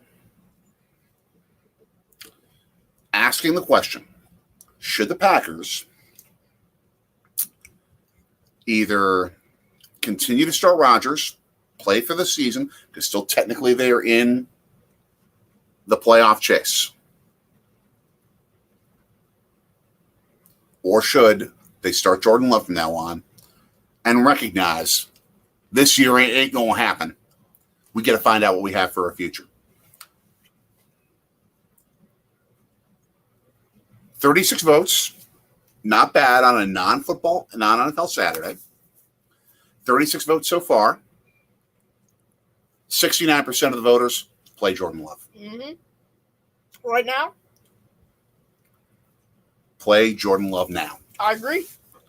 If they play Jordan Love next Sunday against the Philadelphia Eagles, he may become a permanent fixture in the turf of Lincoln Financial Field. Yeah. But he needs to experience regular season NFL action because this is a contract year for him. You've got to know what you've got in this guy. Yeah. Because Aaron Rodgers is not going to be the long-term answer quarterback for your franchise anymore. He's just not. Mm-hmm. And you've got to know if it's worth investing in Jordan Love as your quarterback. I'll say this. Yesterday it was. Jim B, who is a Lions fan, he's a mod on Grossi. I was in his stream.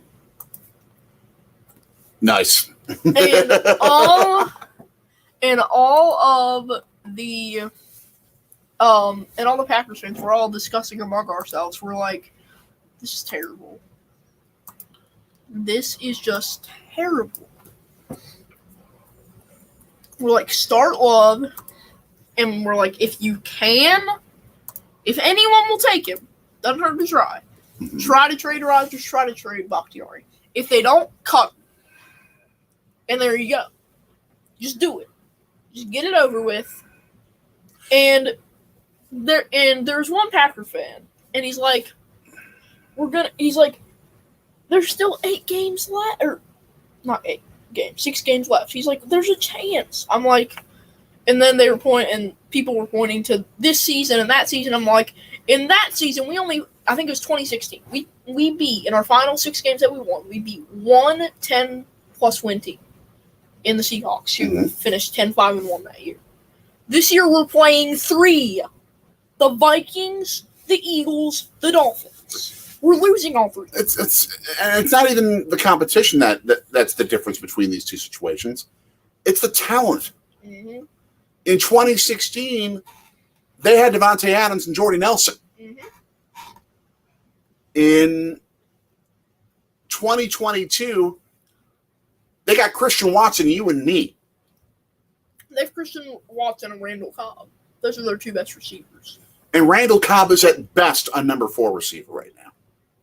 Sometimes sometimes on occasion he'll perform like a 3, but I agree he's a 4. They're just not. They don't have the talent this year. Alan Lazard isn't the guy, I'll tell you that. I mean, he's a 3. He's a 3. He stinks. You need to absolutely reinvest with young talent at the receiver position, and you've got to find out what you got with Jordan Love at quarterback. There's only 2 receivers on this team that are good, I think. Christian Watson, and the other one's out for the rest of the year, Romeo Doubs. Yeah. And Romeo Doubs, I'm trying to think of a comparison. Because he's not a deep threat. I feel like Romeo Doubs is what Devontae was last year. Wasn't a deep threat, but he was a consistent, he got touchdowns in the red zone. And he was there for 10 to 20-yard games. But you never saw him run more than a 20-yard route. I'm going to interrupt you. We'll get back on that, but I just witnessed a replay of the play before the TCU touchdown where they tied the game. Baylor got robbed. They got a DPI called against them in the end zone on a play where the football was thrown to Oklahoma. It was so overthrown. You can't call that. You cannot call that uncatchable ball. Mm-hmm. But they call it. And TCU tied the game. But, yeah, with Wisconsin, with Packers, I should say, we'll get to Wisconsin again. With the Packers, throw in the towel. Throw in the towel on the playoff possibilities. You do not have them. Literally. Let me look this up while we're talking here. Percentage chance Packers make the playoffs. Oh, ESPN has it at 5. Okay, I need to find that page then. Yesterday they said 5. Okay, the New York Times says the Packers have a 12% chance of making the playoffs. If you are the leader of a franchise and you have a 12% chance of making the playoffs, I'm the leader of the franchise. One of them. One of 500 some thousand. Yeah, I know.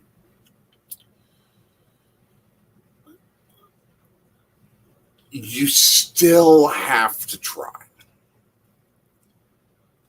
Just as a point of pride to say you don't give up. I get it. Why don't you want to tank for Jordan Addison? Why don't you want to? Do you not want to get a good wide receiver? Because number one, the NFL may punish you for doing that. Okay, fair. 2, you shouldn't do it anyway. Okay, You always play to the best of your ability. You never tank. that's Ever. true. That's true. Just as a point of pride and doing the right thing. But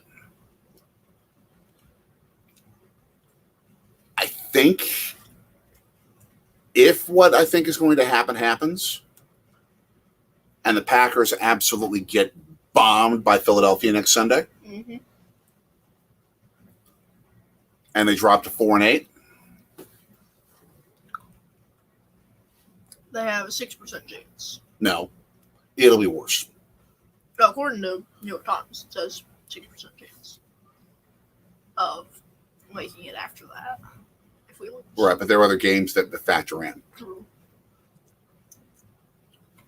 I mean,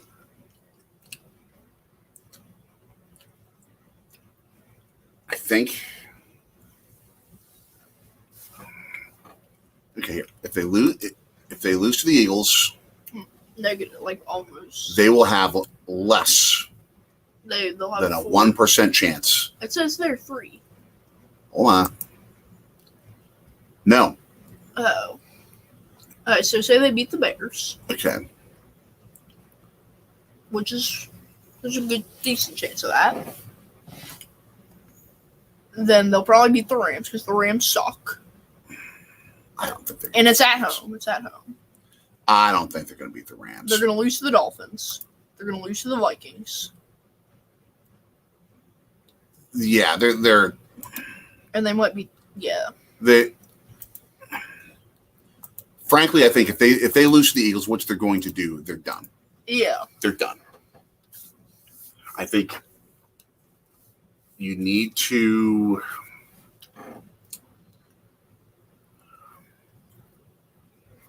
play Rodgers this week. Yeah. And if they lose, that's it. Find out what you got. Well, they're going to lose. I don't think there's a doubt about that. Find out what you got with Jordan Love. Give him a 5-game test. If you lose to the Eagles, the 2023 preseason begins at that exact moment. Uh-huh. And very frankly, I think that should be the last game Aaron Rodgers ever plays. Well, I don't want it to be because it would be kind of nice if we could trade him, but I don't think that's going to happen. No. Why would you want a 39-year-old, washed-up, uncoachable quarterback? I mean, we should try to trade him. We should try. I'm not saying that not to try, Can't hurt to try. but it ain't going to happen. Yeah. They're not going to get the value that they would want. I mean, Navy's beating UCF. look at that Alabama quarterback. He was literally standing. He was literally standing there. They're playing Austin. Young was just standing there. They're playing Austin Pay. That's why. We don't gotta move. Wait, did Austin P stuff Alabama and actually have a goal line stand? Mm-hmm. No, it was touchdown. I'm like, No, they if didn't. Austin P pulls off a goal line stand, that's a miracle. That is a freaking miracle. Now back to my Badgers rant. 1962. Ron Vanderkellen, quarterback. One of the few years they've ever had an All-American caliber quarterback. They play for the national title. They come within 5 points of winning the thing. Who we lose to? They lost a regular season game to, I want to say, Northwestern, which was a great program back then. Oh, I gotta say, hold up. And they lost to USC in the national championship game, the Rose Bowl. Oh, okay. They were down 28 points in the fourth quarter and came back to cut the lead to 5, Wow. and on the last play of regulation, almost blocked a punt and came within inches of blocking a punt. That if they block it, recover, and score, they win the national title. Wow.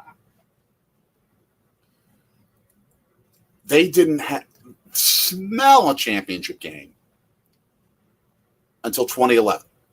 Russell Wilson comes in. 1-year rental after he gets his undergrad at NC State.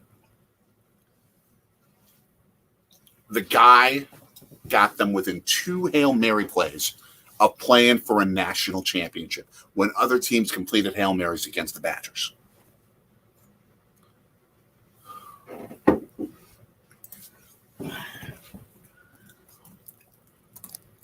Here, let me look up.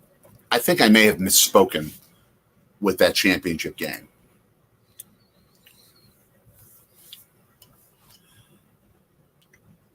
The championship game actually was Auburn. Yeah, that's what I thought. That would have been Auburn, Oregon. Yeah, Auburn won because they came new. And Oregon, yeah, it was Auburn, Oregon. Oregon 12-1.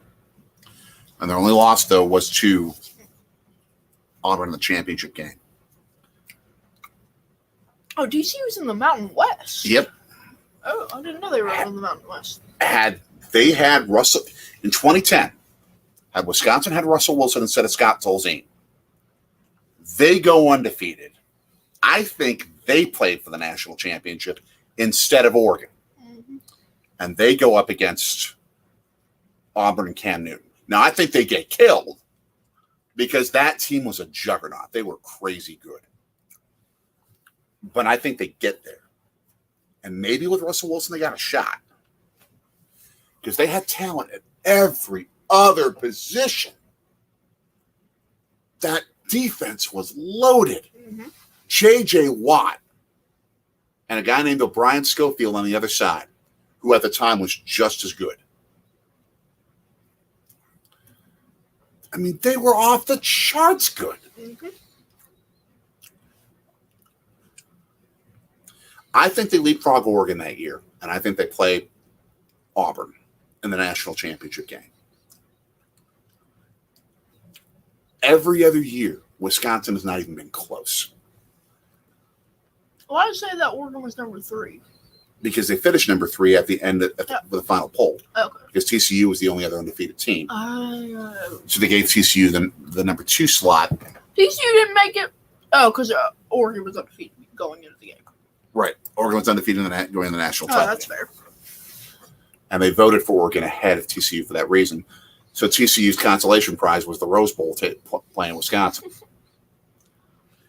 And I remember talking to the play-by-play guy, the TCU play-by-play guy, and he was like, this is the biggest game our program's ever had. Mm-hmm. And for them to win it, I give them all the credit in the world. But they were able to win because they didn't have a quarterback who could make big plays. They just didn't. And it's the same thing right now. Wisconsin falling to Nebraska right now at halftime. You're confusing me. 7-0. You're so confusing. How? Because I'm talking about when TCU was the number 2 team in the country in 2010-11. Yeah. You said Wisconsin was in the Rose Bowl in 2010. That's right. It was the 2010 season. Oh, the 2010-11 season. Oh. Because before it had sounded like you were saying it was in the 2010 Rose Bowl. Which is the 2009 season, and I get it. So I was getting confused on which one you were talking about. But that's the problem with these things. Is they say the 2011 Rose Bowl for the 2010 season. Technically, that's correct. But it's like you need to have some other way of demarcating the seasons. But which year was Wisconsin in the Rose Bowl? 10 or 11? Both. Okay, thank you. The 2010 season and the 2011 season. Thank you. Is what I mean. And 2012, too. Okay. But they weren't in the 09-10. No. Okay, thank you. That makes a lot more sense. It's just, it's a hard thing when you've supported a team for as long as so many Badgers fans have, over the 30 years that they've been very, very good. And you're recognizing that there's more capability there, and they're not going for it. They're not going for it. And I think right now, at least, if you hire Jim Leonard, you're selling. If you hire Jim Leonard, you are settling. You need to be going after the biggest of the big. You need to get the kind of a coach that's going to change your culture,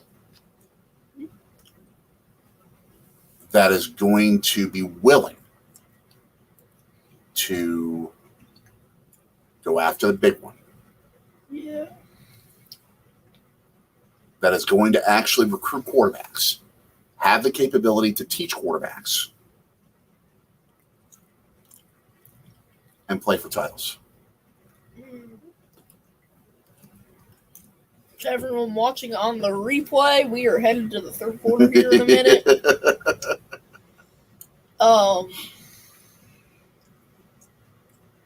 And if there's someone who is watching us but doesn't have their YouTube tab open, so it's not showing Right. that they're there, that Big Ten commercial never gets old. The one where the stadiums just pop out of nowhere. I always as you go love across it. the country. I always love it. It's so cool. And it's still just weird to me that the Big Ten goes from Nebraska to New York City. Yeah, I know. It's just crazy. It shouldn't be that way. The Big Ten is a Midwest conference. It is. I mean, right now, Rutgers and Penn State should be in the Big East, and Maryland should be in the ACC. Well, USC and UCLA are coming to the Big Ten. I mean, It's we're talking ridiculous. cross country now. It's ridiculous. Ooh, that would be a fun thing. Tell me what you think of this. That's right. Bedlam's playing tonight, too. Go ahead. Back to back in one day. Like a noon kick at Penn State. And then like a 10:30 kick at USC.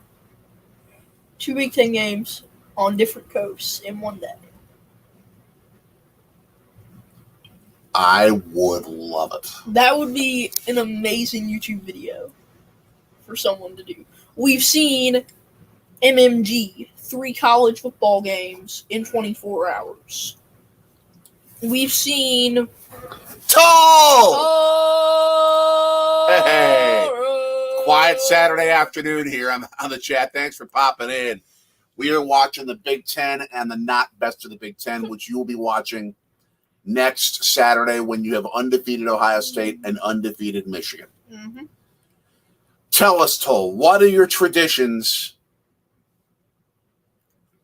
on the day of the biggest game ever played in Western civilization? Of the game. Yeah, the game. The game. What are your traditions? Tell us. Well, we got you here. And is this like the biggest matchup between these two teams? Two undefeated teams? Winner goes to the playoffs. Toll, this would be a great discussion point. Like, winner has a guarantee to the playoffs. You know what? I think in 06, and Toll, correct me on this, but I want to say in like 05 or 06, that game was 1 versus 2. Both teams undefeated, and the winner would play for the national title. I want to say that was the scenario in like 05 or 06. Yep, Toll wrote it was 06. That, because of the structure of how college football works now, that may go down as the biggest game in the history of the game. Mm-hmm. The whole week. Yes, the week. Now, we have driven through Ohio on Michigan-Ohio State Saturdays before. Mm-hmm. We have done that. Driving back to our original home back in Milwaukee after a trip to West Virginia for Thanksgiving. And I remember wearing my Marquette University sweatshirt in navy blue and gold. And I don't think people gave me evil looks, but I think people needed to say, like, huh? What? Oh, not Michigan. Okay. You're okay. Yeah, you're really stupid for doing that. What I should have worn was Marquette Championship blue, the baby blue, Yeah, you probably should. and would have been safer. Or But, gold. Or yeah. gold Marquette hoodie. right. But it's serious. Yeah. It's war. Well, blue, Exactly. gold Marquette hoodie doesn't work either, unless it says Marquette across. Which mine does. Yeah. So, But what I was saying is, you probably have seen none of these. MMG did, he's a football YouTuber. He did 3 college games in 24 hours. okay. Draftneck Mark, an MLB YouTuber, did 3 MLB games in 24 hours. And Jesser, NBA YouTuber, did 3 NBA games in 24 hours and 5 NBA playoff games. I think I remember him doing in 50 hours. That's doable. But, like, cross country would be fun. Going 12 o'clock kick, then driving to Philadelphia International Airport Mm-hmm. from there, and then going all the way back out. You won't be able to pull it off probably because of the drive if you try to do it with Penn State. But you could do Rutgers to Newark, fly to LA. You could. Or, and this is, you wouldn't be able to watch the whole game Yeah, they didn't watch But- any of the full games. because usually Notre Dame USC is prime time. Oh. So it started about 8 o'clock Eastern, not like 11 o'clock Eastern. But Michigan, Ohio State, fly out of Columbus. Ooh. If there are any direct flights to LA, and I don't know if there are, There have to be. Notre Dame USC. Or if it's on an odd numbered year. At Michigan, true, To the but that game isn't. But usually, sometimes UCLA USC is that weekend. yeah, that's on what I'm numbered thinking. years. Are there any other than UCLA? What about, like, no, that would never fall. Go ahead. Woody Hayes made the team bus stop in Toledo to gas up because he didn't want to die going to the state of Michigan. That is beautiful. That is sad, but that's beautiful. Okay, second line for the Badgers Mhm. now We got the football at the 20. at the Six. 5 or 26. Yeah. Is Allen back in the game? He's back in. Good. Let's go, Braylon. All right. He's going to tough this thing out. No, that's Malusi. That is Melissa. Yeah, number 1. Oh, Allen's number 2. yeah, that's right. Who's that? We're in the spacesuit. Oh, Man. yeah, shuck the Huskers. Nope, the Badgers, Toll, have not put up a point. Braylon Allen is injured. They don't have a great quarterback. Yeah, can you look on Twitter and see what's happening Oh, to Allen? sure. Because I'm intrigued by that. I could look on Twitter. I could also look, by the way, on our Mastodon account. The letter JSORGI.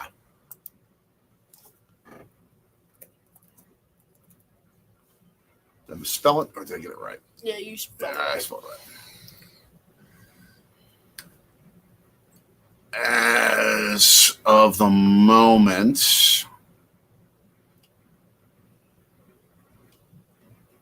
let's see. People I follow, because I follow a lot of reporters.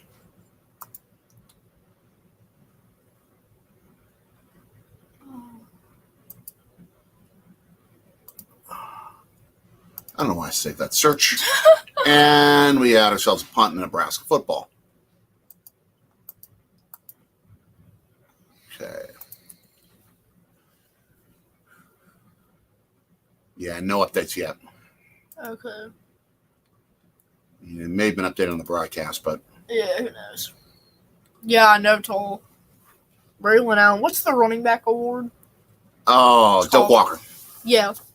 He could be a candidate for the Walker Award when Very he's fully much. healthy. very much. I should know this, but who's Ohio State guy, Toll? Well, I can tell you. Okay. They are playing, I think, Maryland today.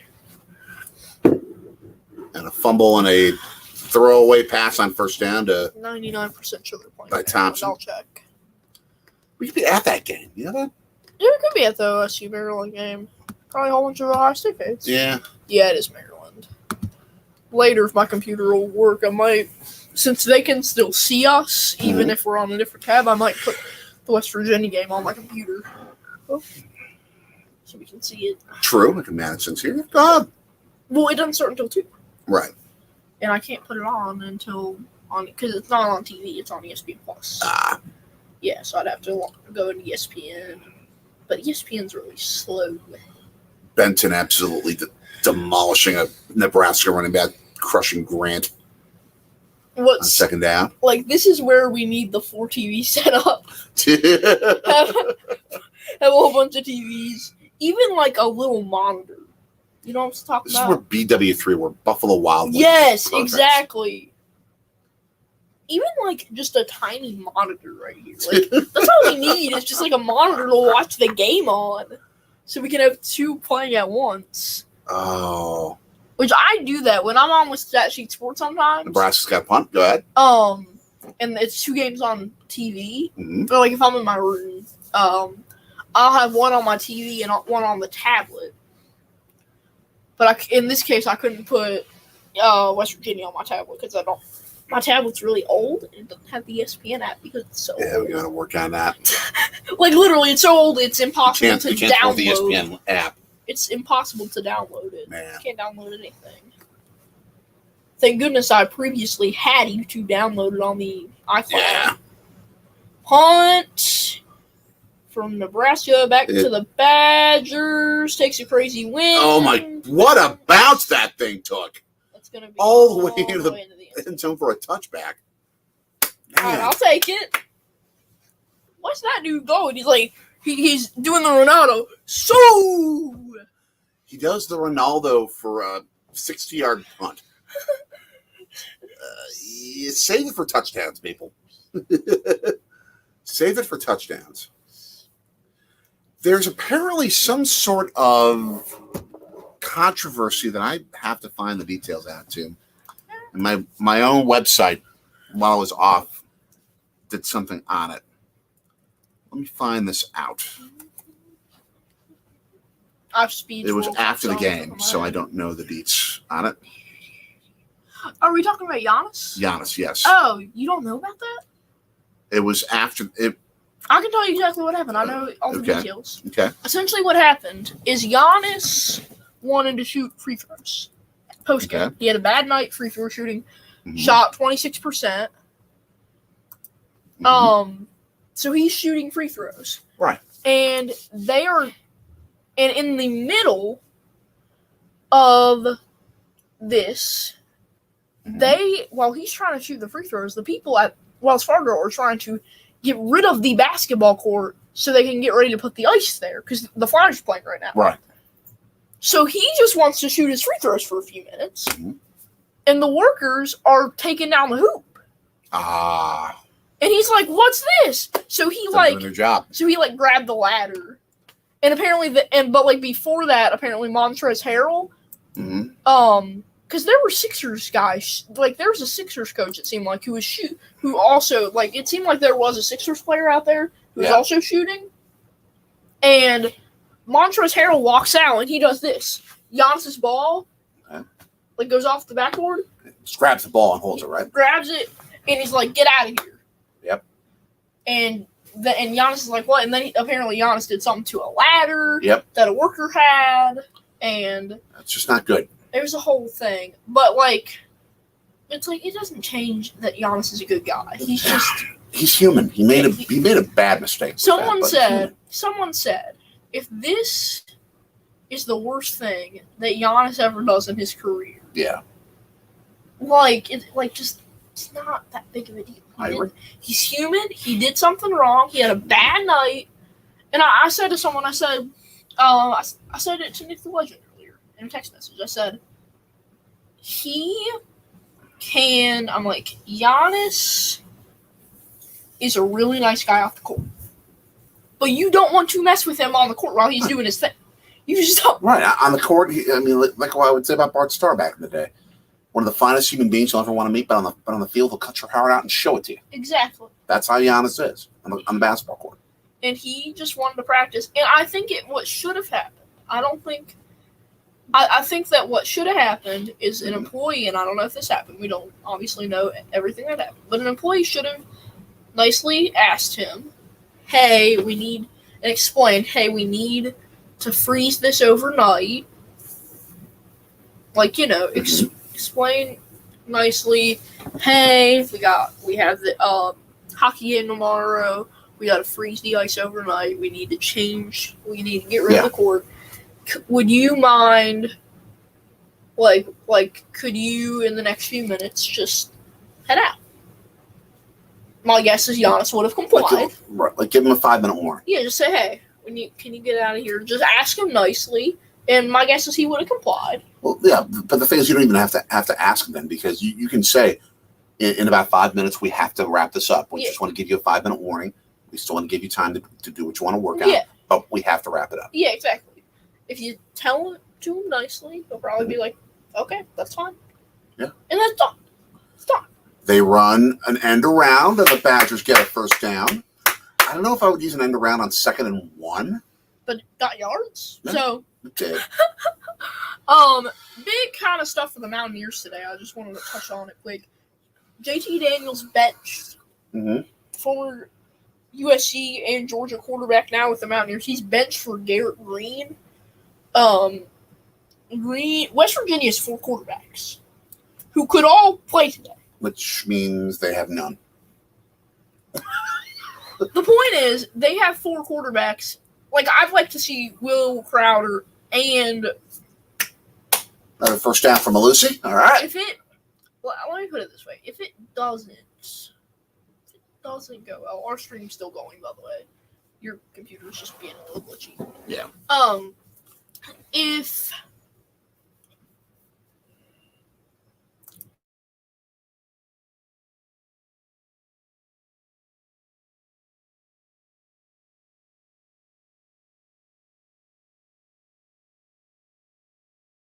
State on the road tomorrow, right? Yes. Or not tomorrow, next Saturday. Just go ahead and do it. Just please. Just go ahead, just start Nico. The freshman out of I don't know where, Pennsylvania. Some little town. The dude is great. Can you catch the football, Wisconsin? Can you catch the football, Wisconsin?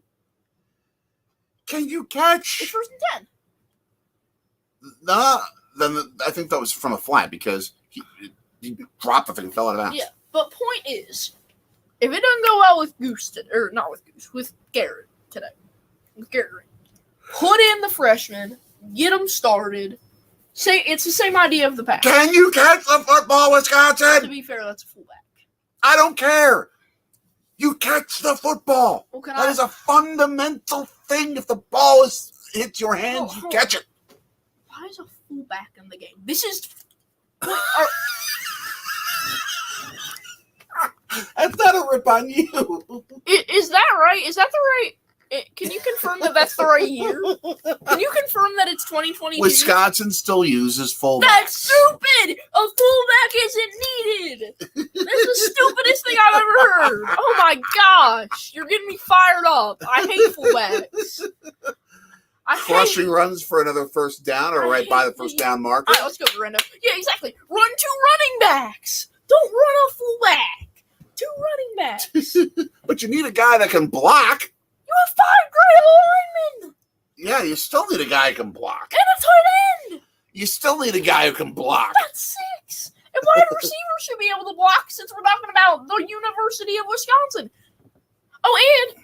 Fullbacks are better blockers than wide receivers. Run 2 running backs, then you'll have another blocker. It's not hard. I don't care about blockers. Just don't run a fullback. Just run Allen with Malusi, or in this case, Malusi with Garendo. It's not hard. It's not hard. I'm getting really fired up now. He's a little emotional. I'm getting really fired up because this is not okay. People. Get Leonard, get the fullbacks out of the game. Fullback, I don't know what your name is. I'm sorry. Nothing personal against you. I just don't like the position you Eric play. Bieniemy, hire Byron Leftwich. Oh, you're pro fullback. You're part of Fullback Nation Toll Road. All right, I should know some of the great Ohio State fullbacks, but I can't. They're just not coming to me because they're fullbacks. Who is that? Oh, it's Malusi still. All right, let's go, Malusi. Let's go, Chaz. All right, great fullbacks in Ohio State history. Tell us some. Give us some of those great obscure names that will be like, oh yeah, that's right, those guys, because those are the most fun. Seeing Braylon Allen here. But Pete Johnson ran the football. He actually ran with the ball as a fullback. I mean, I'm not talking guys like Jim Taylor or Jim Brown who were fullbacks who ran the football. I'm talking guys who were basically offensive linemen in the backfield. That's what a fullback's become now. Third one. Third one. All right. Let's go. Get back into this, baby. All right. And, it was the fullback. Fullback, baby. There's a purpose. There's still a purpose for the existence of fullbacks. No, there isn't. Then run 2 tight ends. Whatever you do, just don't. Just cut all the fullbacks in college. You want to know where the demise of the fullback position came from? Where? You can blame Lawrence Taylor. Oh, thank you, Lawrence. Appreciate you, LT. Third and 2. All right. Broke past the tackle at the line of scrimmage. You got a first down. First and goal, baby. Here we go. Garendo slamming the thing. Uh-oh. I think we have to have a debate. John Kuhn is... We have to have a debate. This is what I'll ask you. Where's John Kuhn right now? Where's John Kuhn right now? You know where John Kuhn is. You tell him. He is a reporter for the Green Bay Packers radio network. Is he playing? Fullbacks are dead. John Kuhn is also like 80 years old. No, he's not. No, he's not 80, but he's not Fullbacks NFL age. Are not in the NFL, and they shouldn't be. Okay, with the exception of Kyle Juszczyk. And I'll give Kyle Juszczyk a pass. Because his name is Kyle Juszczyk. He's the GOAT. John Kuhn is 40 years old. Okay. But he ain't playing in the NFL even if he was as good as Jim Brown. He retired like 7 years ago, though. Yeah, 33 years old, which is 7 years later than the average NFL retirement. Okay, fair. But you get the point. Okay, here we go. Second and goal. They go to Malusi, and he gets them a few yards. And if he'd had a fullback in there, maybe he would have reached the end zone. There was a fullback in there. Okay. I'm 99% sure there was. Because I've been running a fullback all game. How about that? We need to have, like... Yeah, there's your fullback, 34, Anchor. We need to have an all-fullback game discussion for a Badgers game. I don't like fullbacks. I just don't. They're useless. But I like complaining about them. It's fun. And it gets me. We need to clip this. Me ranting about fullbacks. I might actually just clip it myself. I can do that. Flaggage. False start offense. False start at the 2-yard line. I rant 1,000 times more about that than I do about fullbacks. But what's on the fullback? No, it wasn't the fullback. So you can't blame the fullback for that. He's buying a Ripkowski jersey. You love it. If you're getting me anyone's jersey, get me Kyle Juszczyk. I know he's a 49er, but he's cool. Give me a Kyle Juszczyk college jersey. How about Third that? and goal at the 6.5. I can't wear the 49ers. I don't like them. You're asking a quarterback to tie this game for you. All right, let's go, Mertz. Yeah. Woo! Nope. Incomplete. That was a touchdown. Did he have control of it when he hit the ground?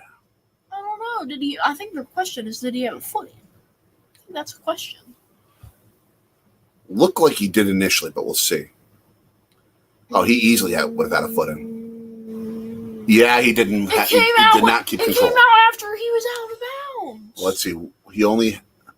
It's out after he's out. He's No. out when it hit. No, by definition, that's not considered a catch. All right, 4th and goal. Just go for it on the tee. Just go for No, it. they're going to kick the thing. Just don't miss it. I don't care how close it is. He missed it. Ah, man. 25 yards. We Don't make finally this. scored. Oh my gosh. This is misery. Welcome to Wisconsin football. Well, yeah, but usually this is actually fun. Usually we can score more than 3 freaking points. And they don't because they have fullbacks. No, it's Yes. because they don't have a passing They're game. not And running, they don't have Braylon Allen running the thing. it's because they're not running a 2 running back system. Garendo and Malusi combined would be great. Get rid of the fullback, put in 2 running backs, run them. I don't care what formation you're on. Just run 2 backs. Run 2 backs. Maybe do a little play action. Or have a quarterback that will make you want to have a 3 wide receiver formation. Thank you. Or have a quarterback that, or run 2 tight ends. That's fine. Thank you. Oh, well, the tight end seems like it's not doing well anymore either. I don't think it's the 2 tight ends. You missed a great discussion earlier on this. Oh, yeah, we go back to the start of this room. We talked, Yeah, I'm not sure exactly where, but yeah. But we also had a couple surprise guests. Great college football channel, Golden Blue Dude. I'm a mod over there. You'll see me regularly. But we talked about the Wisconsin coaching situation. Reader's Digest version, I'm not convinced on Jim Leonard. Me either. And that's because, and this is a broken record with me, they need a quarterback who will invest in the passing game. They need a coach who will invest in the passing game, can recruit quarterbacks, can actually get a top-flight quarterback and teach him how to play Jim Leonard to a Akron. top-level quarterback. I mean, a guy who can teach a quarterback to do enough to be able to get to the NFL. Jim Leonard to North Dakota State. Jim Leonard to Montana. Montana's on game day. Jim Leonard to Montana. You mentioned Lance Leopold. Yeah, Reasonable. I don't know if he's the right guy, he is. but I said I'm convinced. the Packers. Well, I'm thinking NFL because it's who I'm about to go with. The Badgers need to at least kick the tires on the kind of top-level offensive coordinators in the NFL and ask, would you coach college? Yeah. To an extent. Paul Christa Bowling Green. To an extent. But Paul Christa Bowling Green. I said they at least needed to call and make an effort to, at minimum, interview Eric Bieniemy with the Chiefs and Byron Leftwich with the Bucks, and see if they could get them in Madison. Because all you got to do, if you're one of those 2 guys and you're recruiting a quarterback, dude, see this ring? Tom Brady won us this ring. Patrick Mahomes won us this ring. And I taught them the quarterback position or coordinated for them. They taught me, I taught them. I can teach you all that and get you to the pros. And with you, we can do something that's never been done before here in Madison. You win a national championship in Madison, they will name the stadium after you. For real. Or at least build a big old statue after you. For real. Yeah, At Ohio State, USC, you're one of many in the great traditions. You're part of a great tradition. But at Madison, they will knight you. They will make you like a literal saint in the state of Wisconsin if you quarterback them to a national championship. You create the legacy here. All right. We may not be able to stream all these games because we may be using too much bandwidth. I'm going to try. Oh, it's working. We'll see. We'll see how long it lasts. We'll see. Okay. And then oh, there we go. Okay. So we're kind of keeping tabs on the Mountaineers as well. Yeah, we're losing the stream. We can't do Okay. all these. That sucks. Oh, no, that's just you. No. No. That's that causing that to go out for you. Because I mean, on this, it would show if this. I think that's just your computer. All right, I'm not going to be able to run it. Okay. I'm just not going to be able to Tell us if you can hear us. But if you tell a quarterback or a recruit, you won a national championship in this place, you are like next to God. Yeah, essentially. To me, I would make that pick. If I've got a coach who can help me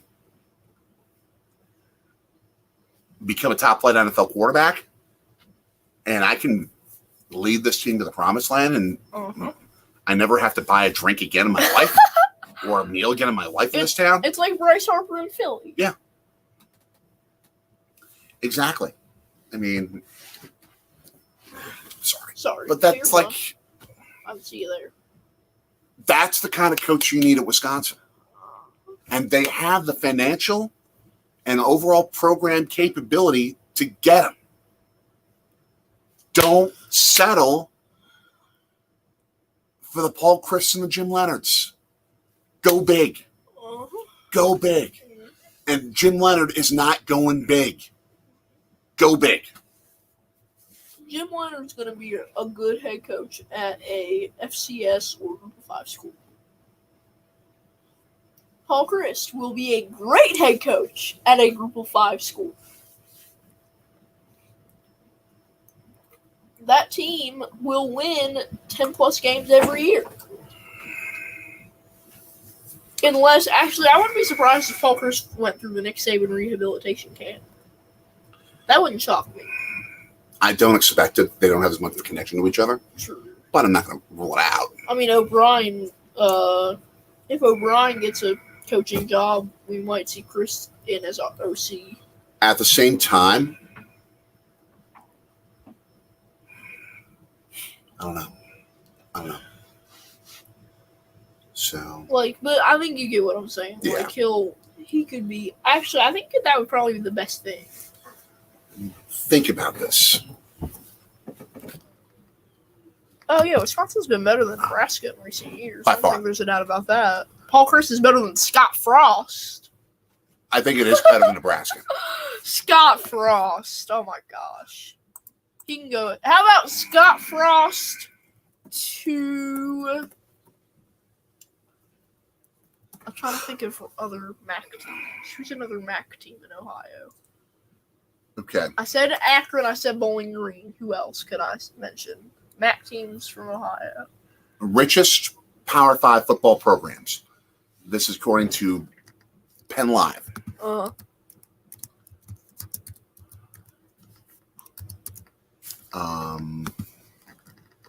I say, No, this website doesn't have it. Never mind. I say Scott Frost to Kent State. I'm just grabbing random MAC teams from Ohio at this point. And you have Nebraska fans asking for Deion Sanders to go there. Oh, yeah, there's been a whole bunch of talk about that. That is bonkers. Yeah, Kent, Miami, Ohio. I mentioned Bowling Green. Okay. Sportica study does not have Nebraska listed. What? I thought you were just in the M's. I thought that was the problem. No, I'd already gone. Okay. All right. I'm checking the Yahoo study here. I'll be right back. I'm going to grab some water. All right, I'll probably do the same thing. Kent, Miami, and Ohio. Love it.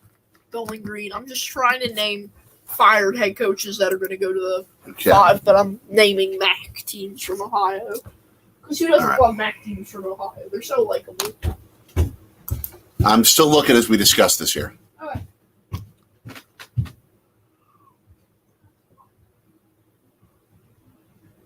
That was from 2012. That's too far.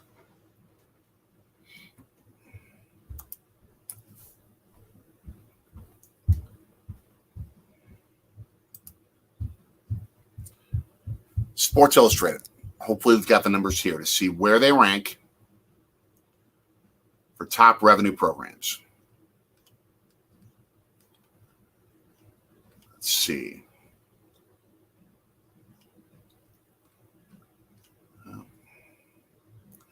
Wisconsin, you know what? By a very small margin, Toll, you're correct. Nebraska's revenue, $51.4 million a year. Wisconsin, 48.6. So by a very small amount there. Late hit by a Badgers player.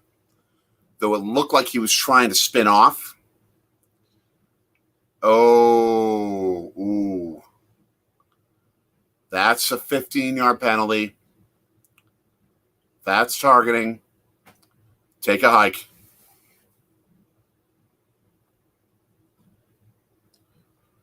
Oh, man.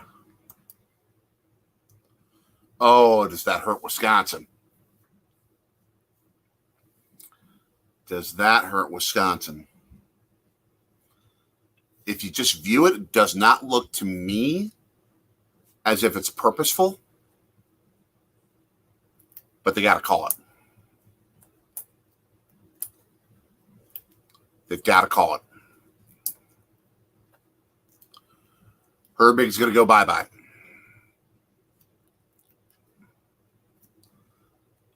This is where I think it's too much. Where the penalty feels like it's too much.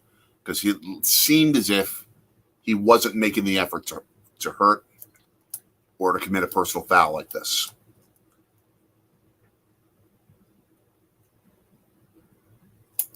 And as a matter of fact, that spin that he made, to me, it looked as if he was trying to avoid it.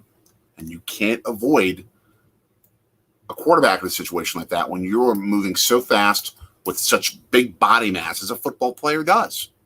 It just doesn't work. It just doesn't freaking work.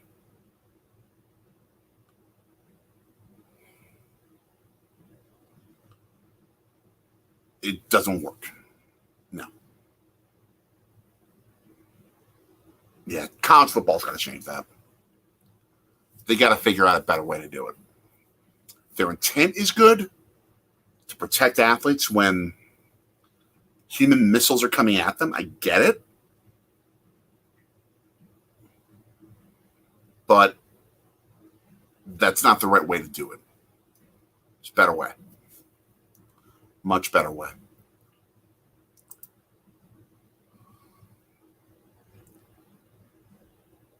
Man.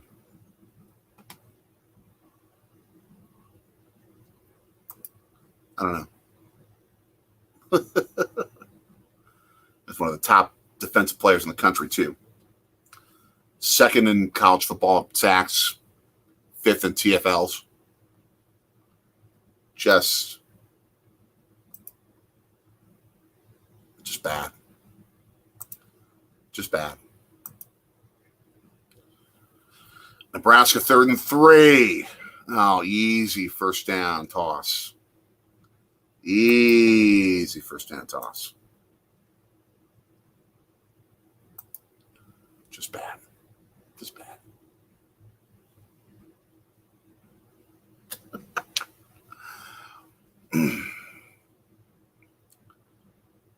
Wisconsin is just not.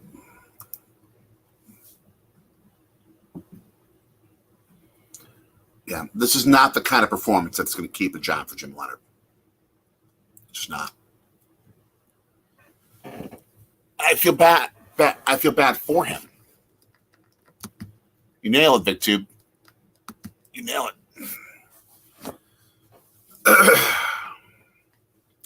Another personal foul call against Wisconsin.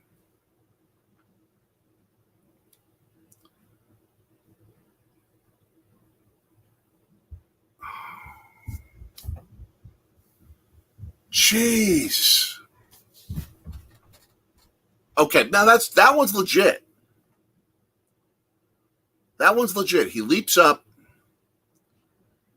and then he roughs the passer. Far after he threw the football. Okay. That one I get. That's a legit call. I'm officially back.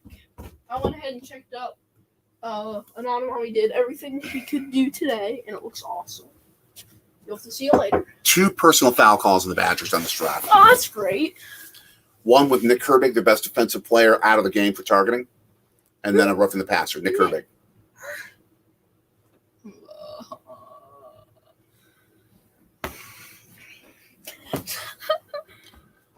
This is not the kind of performance that's going to keep Jim Leonard's job. Even if he beats Minnesota, I don't think it's enough. No. I mean, they've got to figure out a way to win this game. They've got to go 7-5 if he wants his job. 7-5 and a good bowl performance. Doesn't have to be a win. Yeah, so 8-5. I think you got to win. Depends on who they play and how well they play. Yeah, if you're 7-5, you're going to play an 8-4, 7-5 for 6-16. If they play an 8-4 team and they lose, okay, but I don't know. Kind of like the NBA.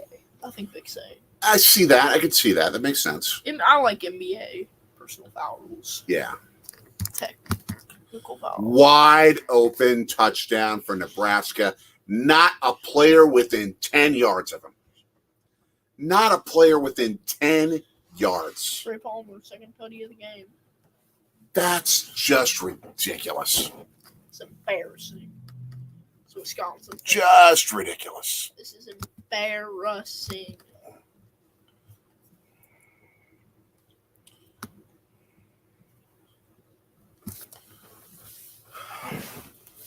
I think Jim Leonard may be losing his job today. At least chance at a permanent job. Gotta say, he can't lose his job. Yeah. You can't get rid of an interim head coach, can you? Sure he can.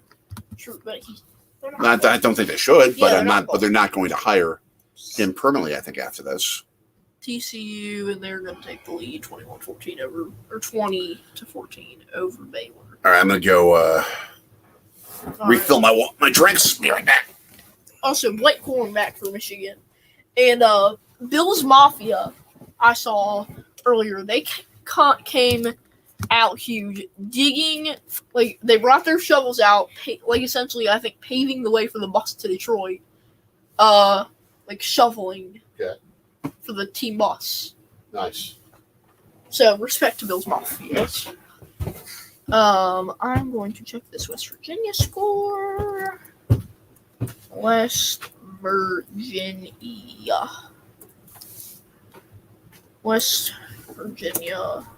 football. 14-7, they're losing.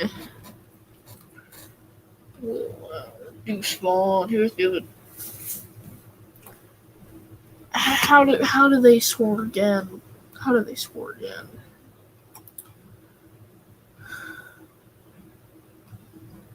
Hold up.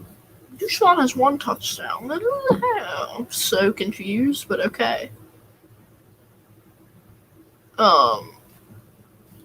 West Virginia. Green, 1 interception. Oh, must have been a pick 6. Yeah, it's going to show defensive stats.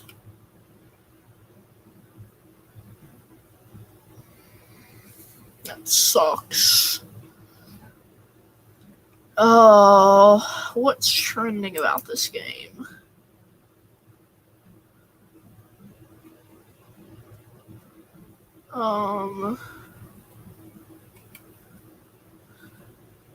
Our good friends at the Country Roads webcast saying on the next play following the 4th down conversion, Sam James gets behind the defender and Garrett Green drops it perfectly into his arms for a 26-yard WVU touchdown pass. Mountaineers are on the board as they now trail KSU 14-7.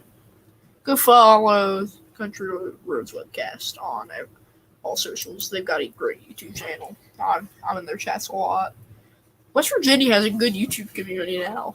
Golden Blue Dude, WU Mountaineer, Larry Kenny. What's going on here?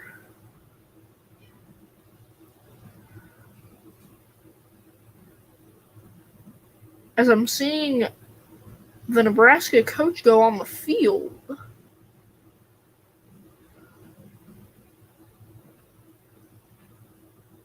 The end of the third quarter. I'm really confused. But yeah. Yeah, go check out. So, Country Roads Webcast, GBD, Mountaineer Later with Kenny, Couz's Corner, Mountaineer Paul talks football, and then us. We do some WE stuff. Oh, and of course Joe. He don't have a channel, but yeah.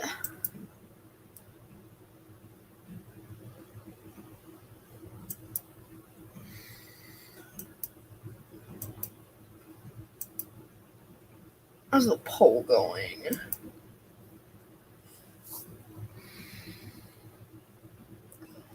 $44, $44, and $12.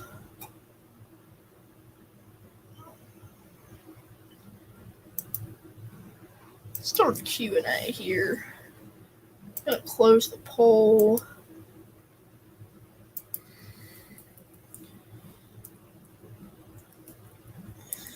Oh shit.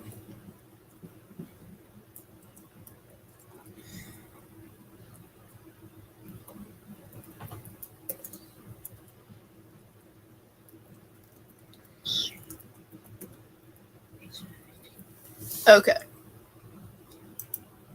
I'm just starting this poll. And we will see what answers we get. So hopefully you all see that I just opened up a thing. Well, Q&A.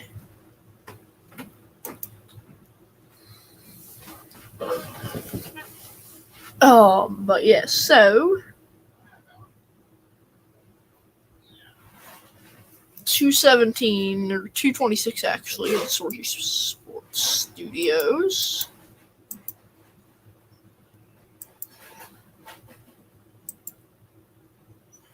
Marquette says Toll. Yes, we are Marquette. Marquette the ball undefeated since 1960. Two big matchups coming up for the Golden Eagles. We got Wisconsin coming up and Notre Dame. That rivalry being renewed soon. Mountaineers here. Yeah, they're still losing.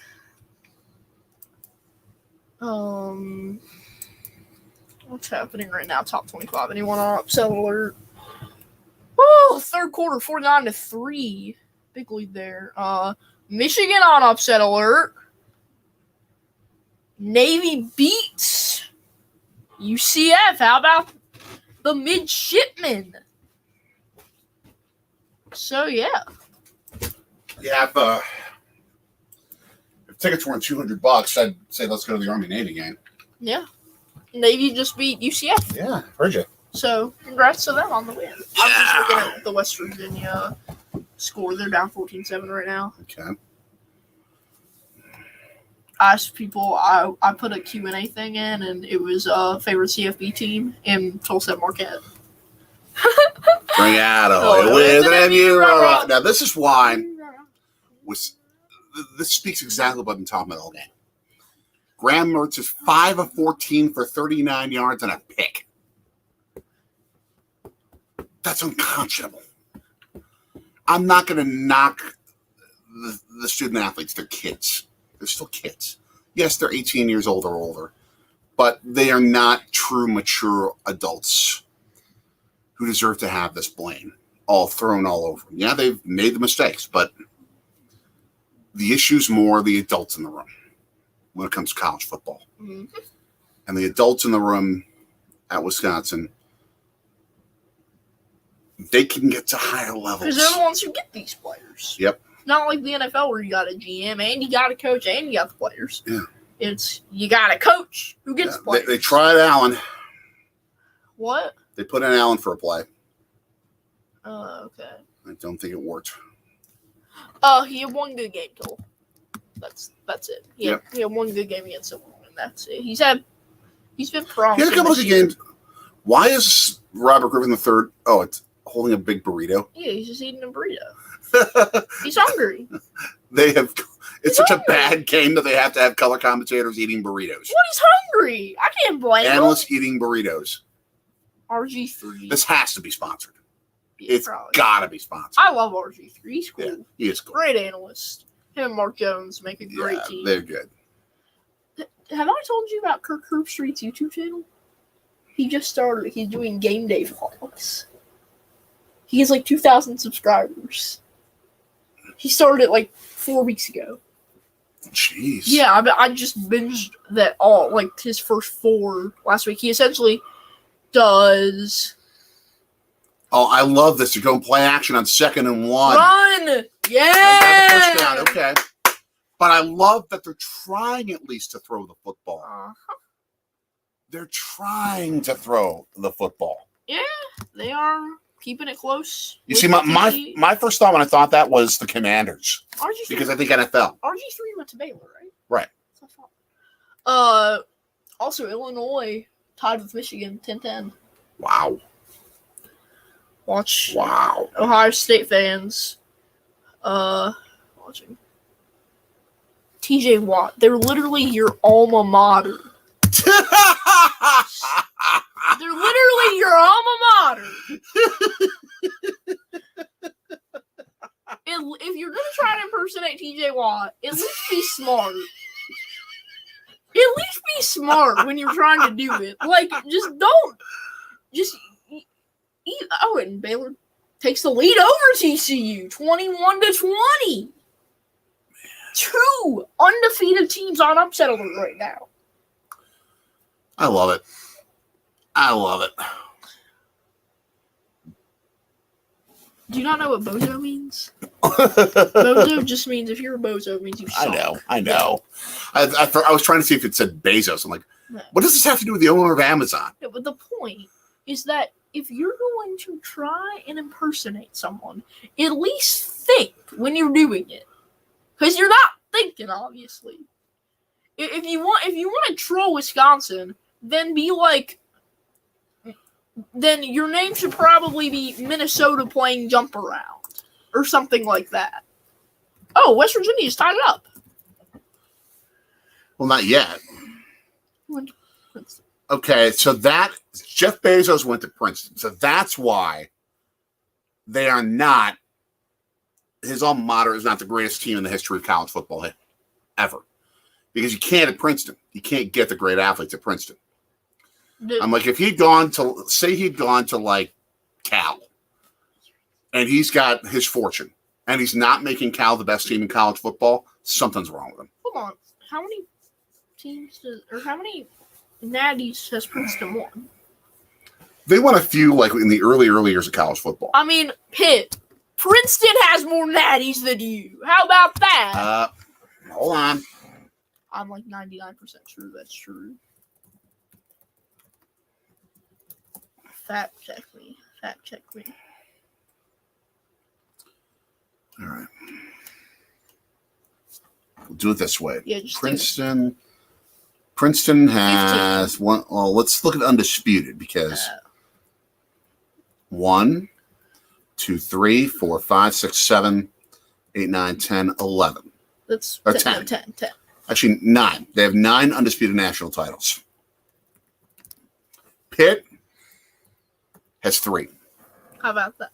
And yes, we saw the honest video. And only one of those is undisputed. How about that? Just saying. 1916. Yeah, if you're a Pitt fan, then how about 1916 national champions? That should be your name. Not like Princeton is much later to be able to claim. Wisconsin star addresses tampering allegations. What the heck are we talking about? Tampering? Braylon Allen didn't tamper. He wouldn't have been the one to tamper. It would have been like somebody else trying to get him from Wisconsin. Oh, okay. At least to my knowledge. Please catch that. Thank you. Woohoo! No, they're not going to call it touchdown. Oh, yes, they will. Oh, they will. Let's go. Yes, they will. We're back in it. Skylar Bell. Excellent. 10-yard touchdown. Wisconsin. I forgot all the lyrics because I'm stupid. Fight on through that line. Yeah. And I forget the rest of them. Score touchdown. They're going for 2 here. All right, let's go. You got to go for 2 here because you can cut it to a field goal lead. Let's go, Badgers. Flag. Here we go. Well, I think it was after the touchdown.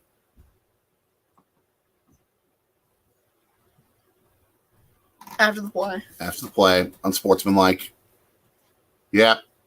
That means you're going to drive back the kickoff, I think, 15 yards. Oh, okay. That's fine. That's fine.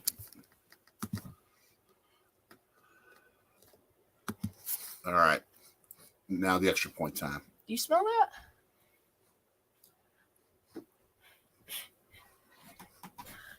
Barbecue. Two undefeated teams are losing. Barbecue. Two undefeated teams are either tied or losing right now. Ski flavor. Actually, it would be perfect for Texas. For a game being played in Texas. Yeah, they've got to go for 2 here.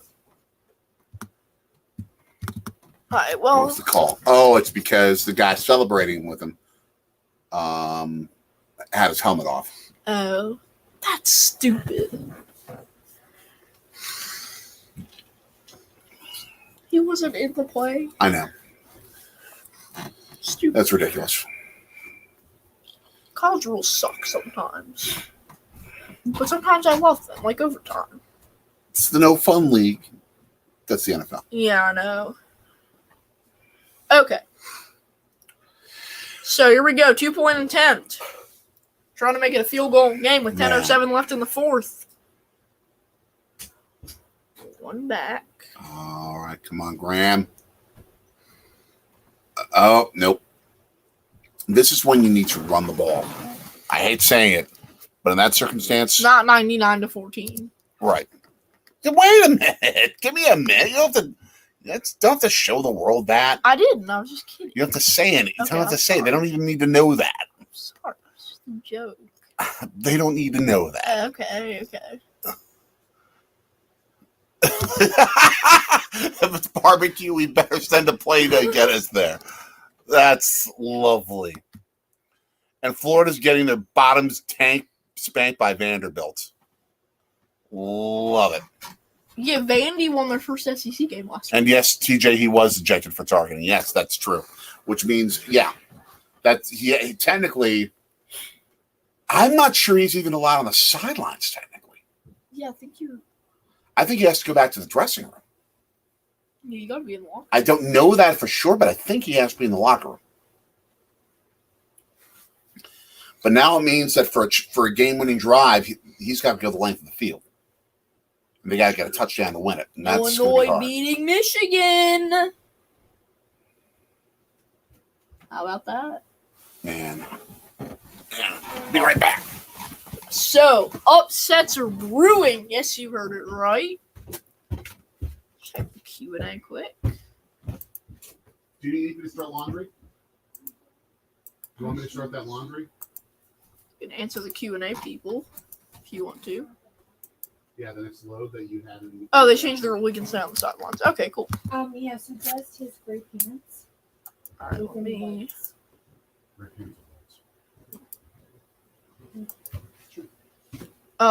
So 21-13 Kansas State leads over the Mountaineers right now, but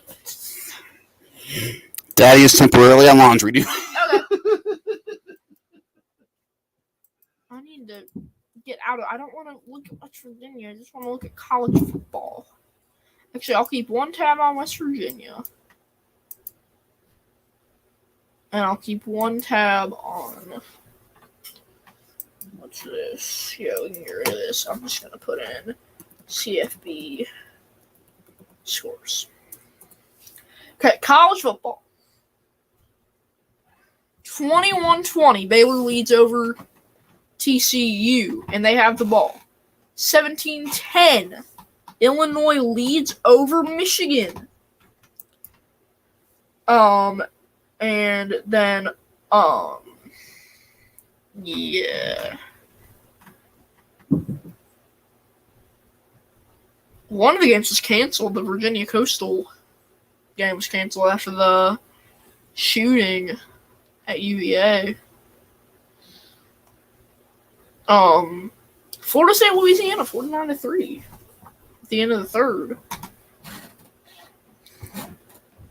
Bama obviously winning.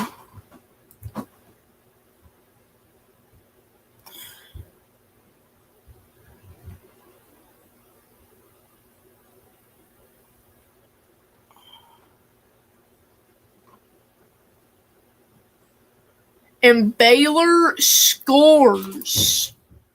Baylor scores. Did Baylor just score? I think so, according to Toll. What is up? Yeah, Baylor touchdown.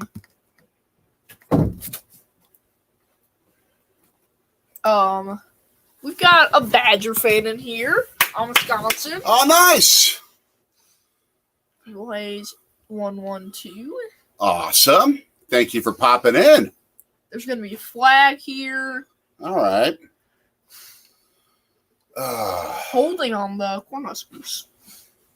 Did I change the quarter properly on the scoreboard? No, I don't think so. Yeah, let's switch a row. Switch that up. Yeah. Yeah, 27-20. Baylor leads over TCU now. So they're pulling away, and that could be really interesting. And that opens up the possibility for. It's chaos. Well, I was just gonna say Tennessee to get in at 11-1, USC to get in at 12-1, Clemson at 12-1, Michigan at 11-1. You're gonna take a conference champ. I want to see the 4 best teams. I don't want to automatically have the 4 best teams in the college football playoff. That's fair. If you are not the best team in your conference, you have proven you don't belong in the competition for the best team in the country. If you are not the best team in your conference. Yeah. Especially in a sport where you have fewer playoff teams than conference champions, even in the Power 5. Wyoming, home with Josh Allen. First down, Nebraska. He went there. You knew that, right? Josh Yeah. Allen with us. DJ, can I ask you a question, DJ? Why didn't you come to Green Bay? Thank you. DJ Moore, why didn't you come to Green Bay, man? Well, simple. They're not going to do anything this year. We offered him a we offered Carolina a first-round pick for him. But why would he want to come to Green Bay? Think about it. Green Bay's reputation is starting to get back to what they were in the 70s and 80s. Well, he's going to hold out. So. The Siberia of the NFL. He They got work to do. DJ Moore, I don't think, would hold out. If he gets traded, he's just going to play.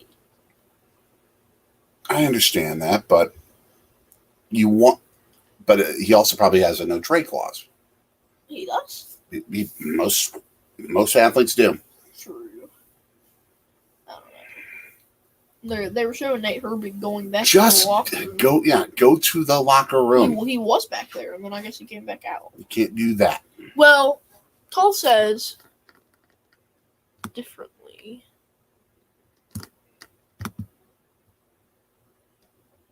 He can stay on the sideline. Okay. DJ, do you understand what I'm saying? Because, like, your name, DJ Moore, the Panthers wide receiver. That's awesome. That's DJ. what I'm talking about. Yeah, I was just talking about Panthers wide We're receiver. just having some fun. Yeah, like TJ Watt. Although TJ Watt is a really bad impersonator of TJ Watt. we're gonna have you playing character if you're gonna come into the character. we're just for the fun of the conversation. if you're not acting like you're DJ Moore, then Although, DJ, you would remember Carlos Brown, the Packers quarterback. Tell me if you remember that name.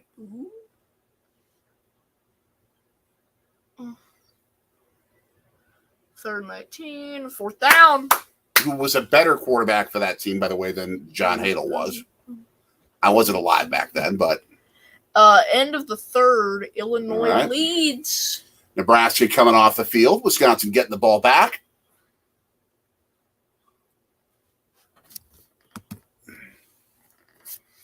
Jay Novacek.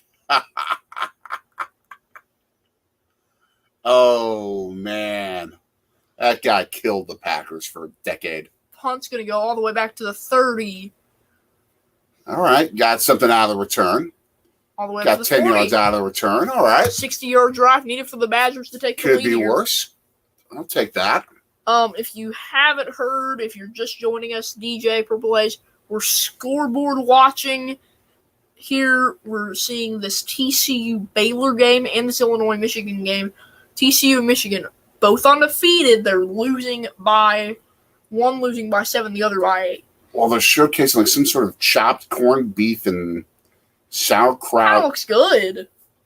like Reuben sandwich. Yeah, that's kind of look good. That looks like a Reuben sandwich. I can go for one of those. What I shouldn't. the Packers, one of the Packers food managers said on an NFL Films thing, he said, "This is the first job I've ever had to try to figure out how to keep beer warm." Wow. Like in the Midwest, the things you have to think about during the winter, football and food there. Like them talking about how you might want early in the season, you might want some ice cream. Mm-hmm. But towards the end of the season, instead of going for ice cream, You want hot cocoa. yeah, exactly. Or like food wise, like you might want in the earlier months a cold sandwich. You know, warmer months, you want a burrito. Yes, true. Or a cheesesteak or something warm I'd up. say a burrito. In the warmer months? No, cold months. Cheesesteak. I was gonna say Burrito. Yeah, I was gonna say though, in the warmer months you might want a sandwich or something that's, chilly. During the winter you want cheese curds. Mm-hmm. You want cheese curds during the winter. Man. Well, you'd want cheese curds. Anytime. Yeah. I still haven't tried the Lambo cheese curds, and that makes me sad. Because I've heard so much about them. If Elon Musk gets a mission to Mars and is trying to find people to go on this mission, and you find out that they're going to have hot cheese curds, fried cheese curds on the mission, you would go. I guarantee it. I don't think I want to go to Mars. Unless it was proven that it's safe to go to Mars. We could do it. I mean, it's about building. You'd probably have to have some sort of structure that just lands there. Yeah, what I'm saying is I wouldn't want to be the first to do it because Right. I'd be scared. I'd be terrified. So the fear of living on Mars would be greater than your love of fried cheese curds. Yeah, because I can get cheese curds here. True. I get cheese curds on planet Earth. But you don't get Mars. daily fried cheese curds. Yeah, If he promised you daily fried cheese curds, last one, yeah. nice. What's it called? Have you seen the Did you see the top 25 game that was canceled today? No, remind me. Coastal Carolina, Virginia canceled. Yes, because of that tragic shooting. And a few days ago, the Virginia Athletic Department put on their website that the Virginia Tech game might also be canceled. I wouldn't blame him. But like big No. rivalry game, that would be really interesting. They're bigger things in football. Exactly. Wisconsin is, one of their old players Yeah, was killed. They're playing this game with heavy hearts. for sure. Unless you're a freshman and you didn't know. What? Oregon and Oregon State play for a A platypus. platypus? You didn't know that? I forgot it was a platypus. Yeah, platypus. The Civil War winner gets platypus. The winner of the Civil War gets a platypus. That's awesome. It's called the Civil War, right? Have we ever? Mars does have a cheese barn. They do. Oh yeah, That it's Mars. called- That Mars. Yeah. We both love it, Tall. We both love that place. 28-13, West Virginia's losing. I didn't expect anything different. The fact that we lost to TCU by less than 10, but we're getting killed by Kansas State is an embarrassment, Neil Brown. It's an embarrassment. Can you tell me a little about Neil Brown? Another Badger injured. It's just Braylon Allen again. Yeah. And this time his leg. His arm and his leg both hurt. Same game. The human body is not designed I did not mean for that to bounce off the bed, but it didn't do to nothing. play football. It is not designed to play football, people. Oh, yeah, you could tell that he injured it early on when he was making an initial cutback, and he just had to turtle up for a safety. Oh, man. Oh. He's getting helped off the field. Yep. 3rd and 13, and now this whole game goes on Graham Mertz's shoulders on a 3rd and 13. Almost sacked.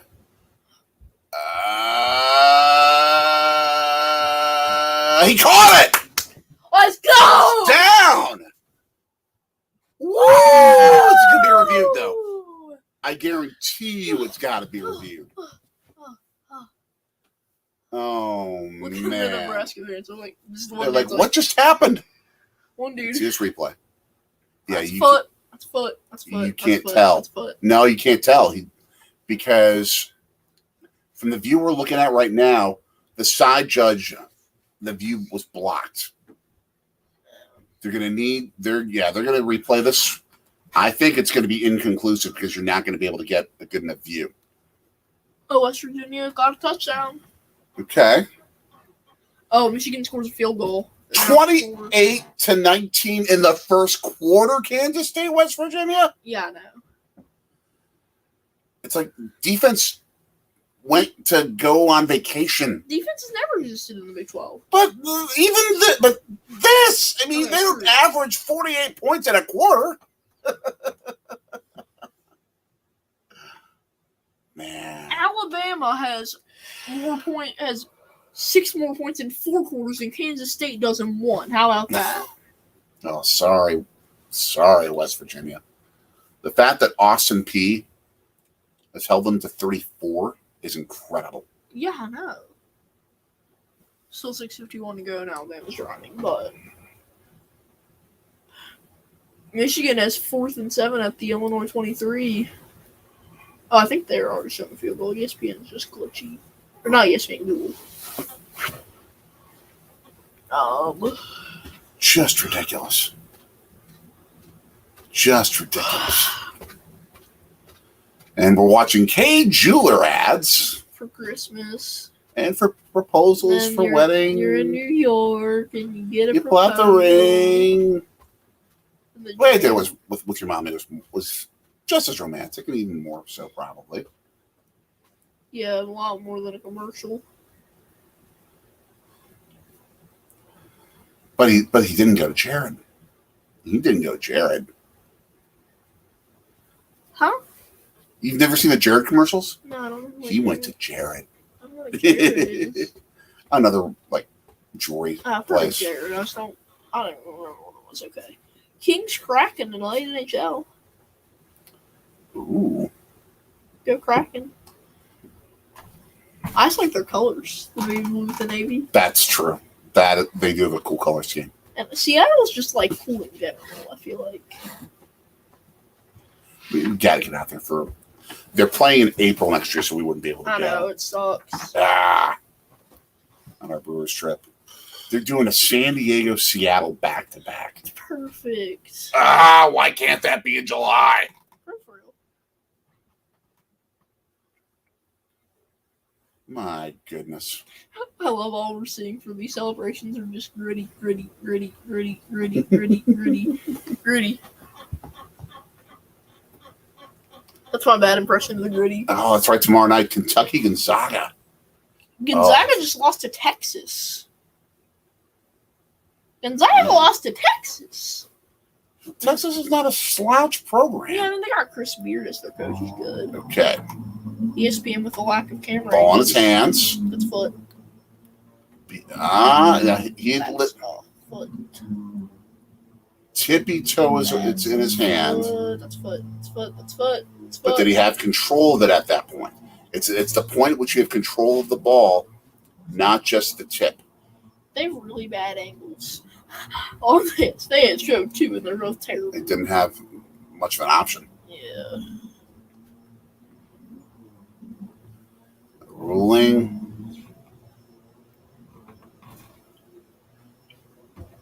Shot with his hands. Incomplete. I hate saying this, but he didn't have control of the ball at the moment. He didn't have control of the ball. Do you go for it here on 4th down and 13? You have to. 5:06 left. Yeah. Do you trust your defense in a field position game, or do you go for it? Yes, I do. I I trust my defense. Then you punt. I said I do trust. Oh, then I don't trust my defense. I mean, I trust my defense enough to stop them, but I'd rather just go for it. And if we don't get it, then just trust That's what they're doing is punting. I'll move back to the 10, 90-yard drive. Needed for Nebraska to seal this one up. Or just run the clock out. But Yeah, they can if also do you that. if you can stop them on downs here, you've got a shot. If you stop them on downs, you've got a chance. This is doable. This is doable. And by forcing, if you can get a 3 and out here, you might get the football around midfield. But you have to stop them now. This is a Packers fan. Packers fan with Nebraska. Packers are a worldwide team, buddy. Sure, I feel like Nebraska just isn't on the market as much, though. Nice stop in the backfield. Let's go, D! All right. 56. Get at you. Nice. Defense! Defense. Defense. Defense. Let's go, D! 2nd and 13. The only problem. Tick, tick, tick, tick, tick, tick, tick, tick, tick, tick, tick. Dick. They're running clock down. 4:20 left. But the good news is in college football, remember, every time they get a first down, the clock stops. I thought that was only under a certain amount of time. Oh, almost a TFL there, but they stopped him 7 yards short of the first down, but the sling feed just goes out on us right then and there. Just reload it. That's what I'm doing. All right. Well, they're saying that our game goes until it said until 7. I was about to say, nah, it ain't going until 7. 4th and 7. All right. We jumped ahead. They made the stop on 3rd down. They get the ball back with, looks like it's going to be 3 and a little bit of change. Come on, Wisconsin. Oh, that's a Oh, cool scoreboard that they have. I like that is. And it fits well Yeah. with the look of the stadium. Punter all the way back in his own end zone. Punts it from the 2. It's going to go. They're going to get the ball around the 40.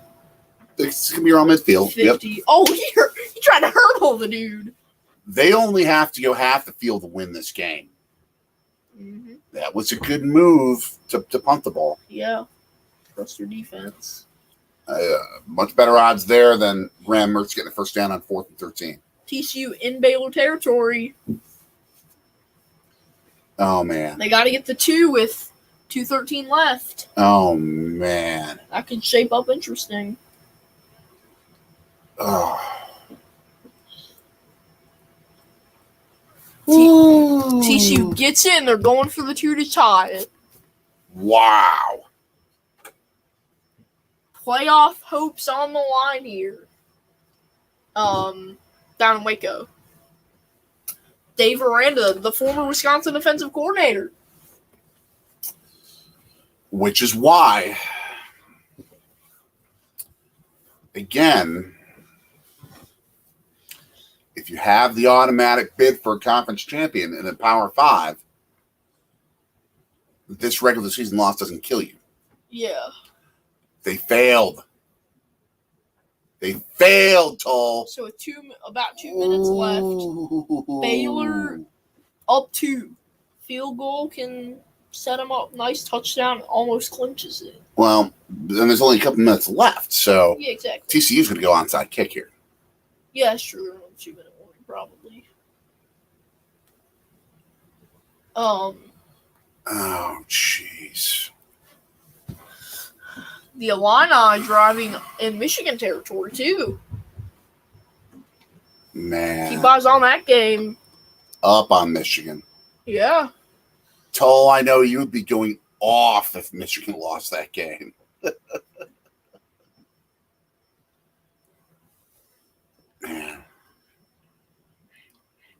because and Michigan going into that Ohio State game would have a lot less to play for. Yeah, well, no, because if they.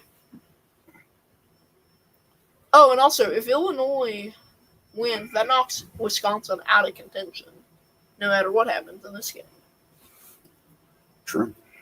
So, it's another thing to think about. Bama still 34-0. They probably played all their backups. That's true. Treat it like a 2023 preseason game. Yeah, 28. Kansas State has it.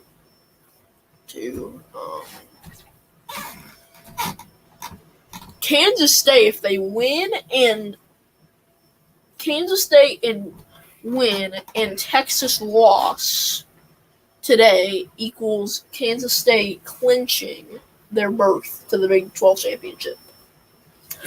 Jeez. So, and then TCU obviously has to win. Actually, no, TCU already clinched theirs. TCU's in. Yeah, I still remember, if we're talking about divisions of conferences with divisions, I still remember when they put Ohio State and Michigan in different divisions, because what they were trying to set up was, one, not just the end of the regular season game. Turnover. Michigan has it. Or just they stopped them. No, One. but true. Yeah, it could have been a four. Yeah, I mean, it was a turnover. Either they But stopped. if you stop them in the punt, it's not a turnover. No, but they couldn't have. They lose the ball. But No, because there's no way because they're starting at the 31 because they were in their territory. So it was either a missed field goal, fumble, or interception, or fourth down attempt. That was wrong. Wisconsin starts off with a run. Legends and leaders. That was so ridiculous, those conference names and the conference setups, because what they wanted to try and create was Michigan, Ohio State to end the regular season and Michigan, Ohio State in the conference championship game. You can't engineer that. Just let it be. Well, in these next few years, it's gonna be back to that way with no divisions in the Big Ten. That could be possible. First down, Wisconsin, and the clock stops with 2:31. Screws over everyone not named Michigan and Ohio State. Yeah. Because they don't have a shot, really, unless they have a TCU type season. So 1st and 10 for the Badgers. So it's just like it was before they have a championship game. Yeah, exactly. 2:15 left now. 1st and 10. Well, I thought he ran out of bounds. Why is the clock still running? You ran out of bounds. Yeah.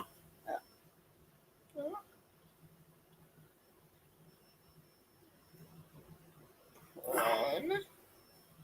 And if you don't stop the clock here with a timeout, why are you running? Well, you got an injured Nebraska player. That's going to stop the clock.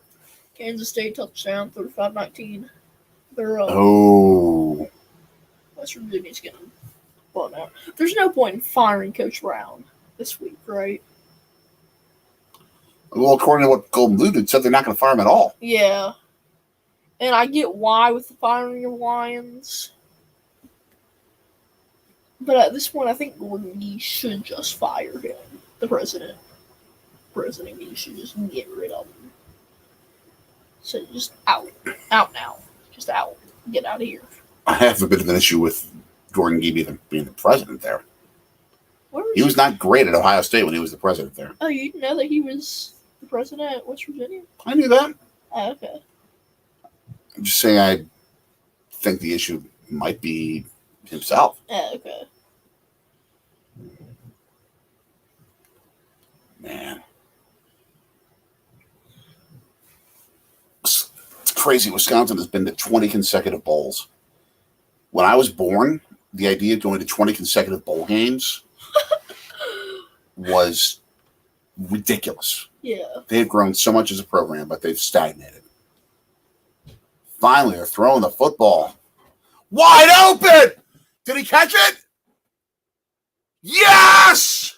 Dorendo, the running back. 1st and goal, baby! Woohoo! 1st and goal.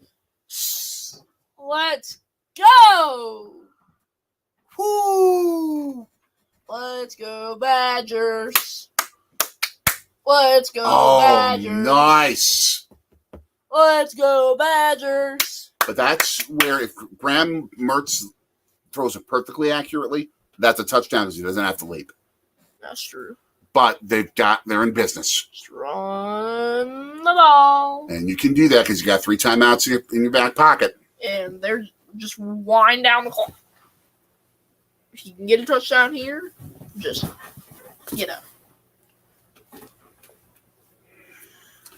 I just call that first timeout.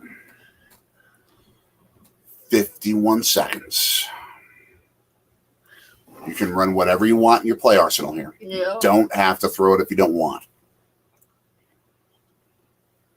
Which is why they did not call timeouts back when Nebraska had the football 5 minutes left. Run something a little different here. Run something that Nebraska hasn't seen all day.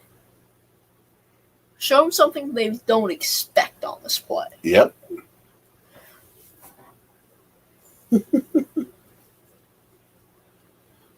Watch, it turns into a Marshawn Lynch situation where it's a pass plan to get intercepted. But I would argue it's still an okay play call. What But about the execution. What about this?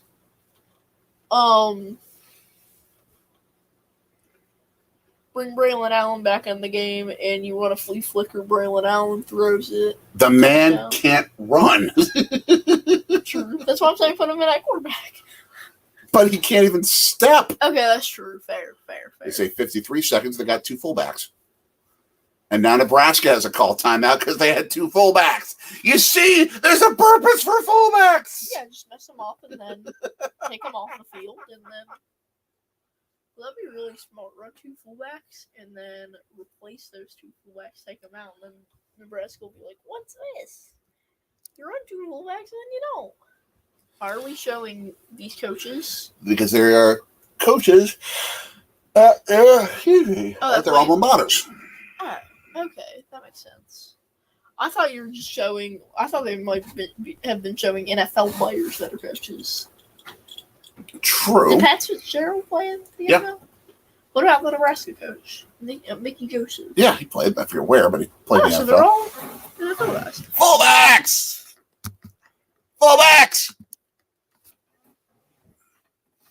I should just buy a Badger jersey that says fullback 1. I'd rip it. 2 fullbacks! Here we go. Yeah, and you're gonna get stuff. Oh, you're not. No, you're going to bounce it outside and get to the 2. Okay, I'll take that. Thanks. Let's go, Chez Malusi. All right. Chaz or Chez? I thought it was Chez. I think it's Chaz. Yeah, I thought it was CHEZ. Call timeout with 45 seconds. I don't know why you're calling timeout when you're on the 2-yard line. Because if they need, they can, after 3rd down, if they fail, they can run the clock down to 5 seconds and call 1 more timeout. Sure. Last play of the game, baby. Oh, this is such beautiful, amazing tension. If we I come back love and it. win this, I'll be really happy. Oh my Because it gosh. gives us a bowl if we win. Yeah. Yeah. The Badgers are going bowling. Mhm. All right, let's go, guys. Won't be a great bowl. Won't be the Rose, but it'll be But something. it's something. That's what matters. And this drive may save Jim Leonard's job. Yeah, maybe. 142 offensive yards in the second half. Wow. And the defense has carried them. They held Nebraska to 22. They're going to run a fullback and a running back. Nope. Sneak it. Sneak it. Did they get it? No. Half-yard line. No! They call it a touchdown! Let's go! The Badgers Yes! look like they're going bowling.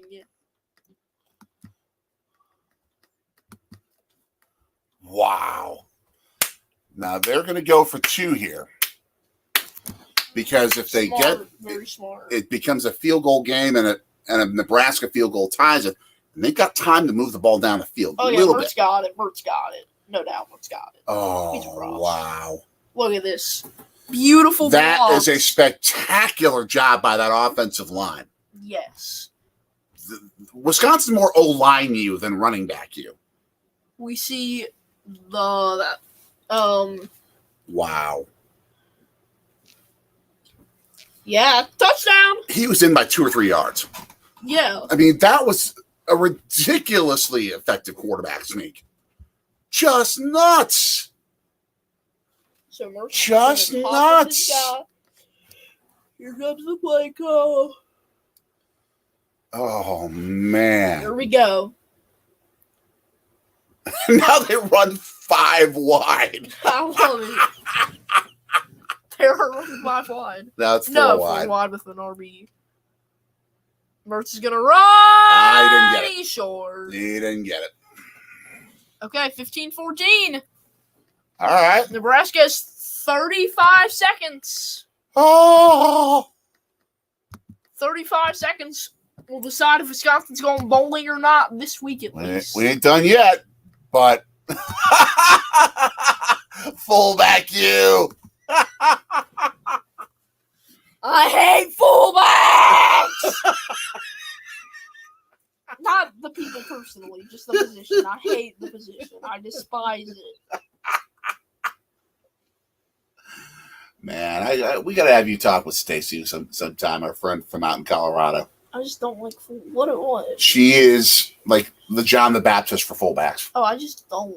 I just don't think they're necessary. We can't even see you anymore. Yeah, because I'm mad about fullbacks. You keep getting me mad about fullbacks. They don't get to the goal line without the power of the fullback, even just as a blocker. And I'm just saying they need to be phased out. They don't need to be phased out. They were in the NFL and it's worked. There are only like 2 fullbacks left that actually play. College and the NFL are different. College team should run NFL Ooh, style. I just noticed Graham Mertz calling guys over towards the sideline, towards like right alongside the field. Yeah. It makes me. Are they going to run an onside kick to clinch this game? If they did, No. they're not. I don't think they're going to. But if they did, that call would be the most bonkers. Because y'all can get me mad about it. I'm getting me mad about it, and then I will. Oh man! Who's the ref talking with? Oh, he's talking with the kicker. If he runs an onside kick here, and it works, Oh, TCU won on a last-second field goal. my gosh! Here we go. Nope. No, they kick the thing deep. All the way back to the 5-yard line, and they're going to take this out. Crush him! Smush him! Destroy him! Down at the 20. 28 seconds. 80 yards. Nebraska's got 2 timeouts. It's all going to come down to this, people. Oh. Now, you see, the kicker for Nebraska's got a fullback number. 38. I'd be worried. There's got to be tension right now. Kickers with fullback numbers tend to win games. When did you see proof of that? Oh, how many college games have I seen with kickers with weird numbers win games? And don't kickers with no numbers also win just as many games? Not as often, weirdly. Okay. All right, short. Oh, yes, 7-yard yes! game. Run the time! Oh, man. Timeout. They have to call timeout because the Nebraska player Let's go, tossed the Rex! ball to the ref and didn't hit the ref in the hands. The ball rolled about 20 yards away. Tick, tick, tick, tick, tick, tick, tick, tick, tick, tick. That's an extra 3 seconds taken off. Let's go, refs! I tell you, that's what happens when you have kids. Let's go, refs. And it went off a Badgers player's helmet. Let's go, refs. It went off a Badgers player's helmet. Yeah! Nebraska's selling right now. Their own players are selling. That defensive lineman may have a concussion that just led to the Packers win. I don't know. It wasn't throw that hard. You just said Packers, okay, but Yeah, I'm lost. but they just put the 3 seconds back. That's just wrong. If that happens, that happens. You can't take the. I feel like that's against the rules. Like you can't add. Yeah, that should be like 17 seconds left in this game.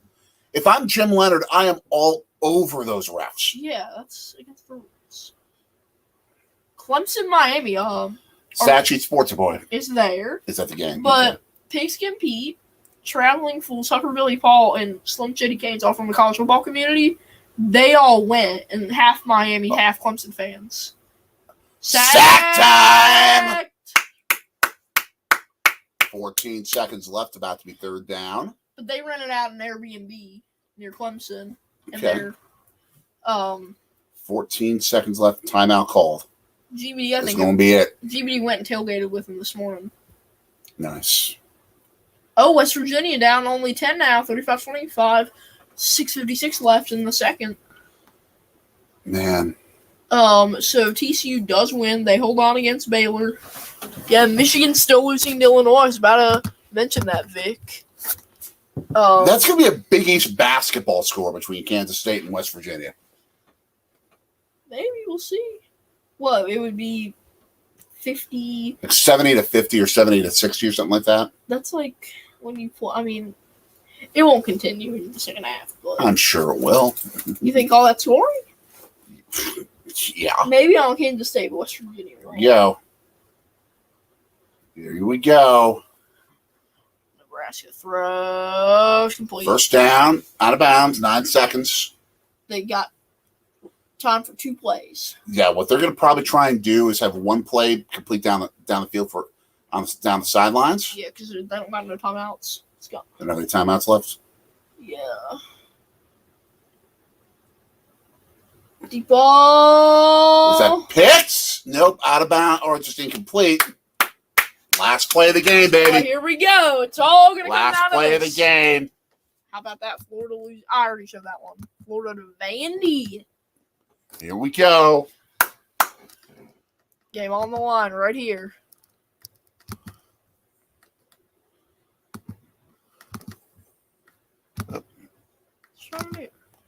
You'll see. Come on. 2. Hail 1. Mary. Incomplete! Wisconsin wins! The Woo! Badgers are going bowling once again. They're headed to a bowl led by head coach Jim Leonard, even without Nate Irvin. And there's the Freedom Trophy. Oh, is that beautiful? What's his name? Nate Herpin goes down with a penalty. He's ejected. my Braylon gosh. Allen injured. And this team Jim comes through. Leonard just saved his job. Just saved his job. You too, DJ. Yeah, thank you, Wisconsin. all of you, for popping in. Woo! Woo, that was lucky. And a fantastic job of ball management and game management late, especially by that coaching staff. And trusting your guys, even without Braylon Allen, to do what they had to do in those final couple of minutes to drive down the field and get the win. And that Wisconsin defense showed up. Yes. They showed up massively in that second half. Shut them out, I believe. No. Or did Nebraska score a touchdown in the second half? They did. But either way, I think they gained maybe 50 yards in the second half. Yeah. I mean, that's spectacular. Just dropped by the Nebraska receiver. He had it and he dropped Just spectacular defense by the Badgers in that half. That saved them. The That saved Badgers them. joyous on the sideline, the coaching staff. And you see Nebraska's coach. Oh, Man. wow. Congratulations, Badgers. Yes. I didn't think you had this in you. Great job. Phenomenal. Great job. Awesome. Michigan down 1 to Illinois. Ooh. Scoreboard watching. Scoreboard watching. Oh, and Florida State's going to win against Louisiana. 49-17. And Arizona State in the yellow today. Yes. Looking like a bunch of bananas. So, should we wrap this thing up? I think we shall. All right. We got a birthday party set up We this do. And I'm happy now. He's about to turn 13 pretty soon. We got stuff coming up after Thanksgiving Day. We'll figure out what that's going to be. Uh-huh. But we'll be around. And to check all that out, what should people do? Like, share, subscribe, hit that bell, ding, ding, ding. Follow us on Instagram, Sorcery Stories. Facebook group Sorgy Stories, and follow us on Twitter, and what's the other thing called? Mastodon. Mastodon. At the letter J, Sorgy.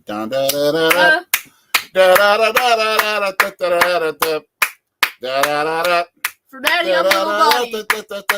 We'll see you later. On Wisconsin. And, yeah, have a good day. Let's go Badgers. When you say Wisconsin, you said it all. Bum, bum.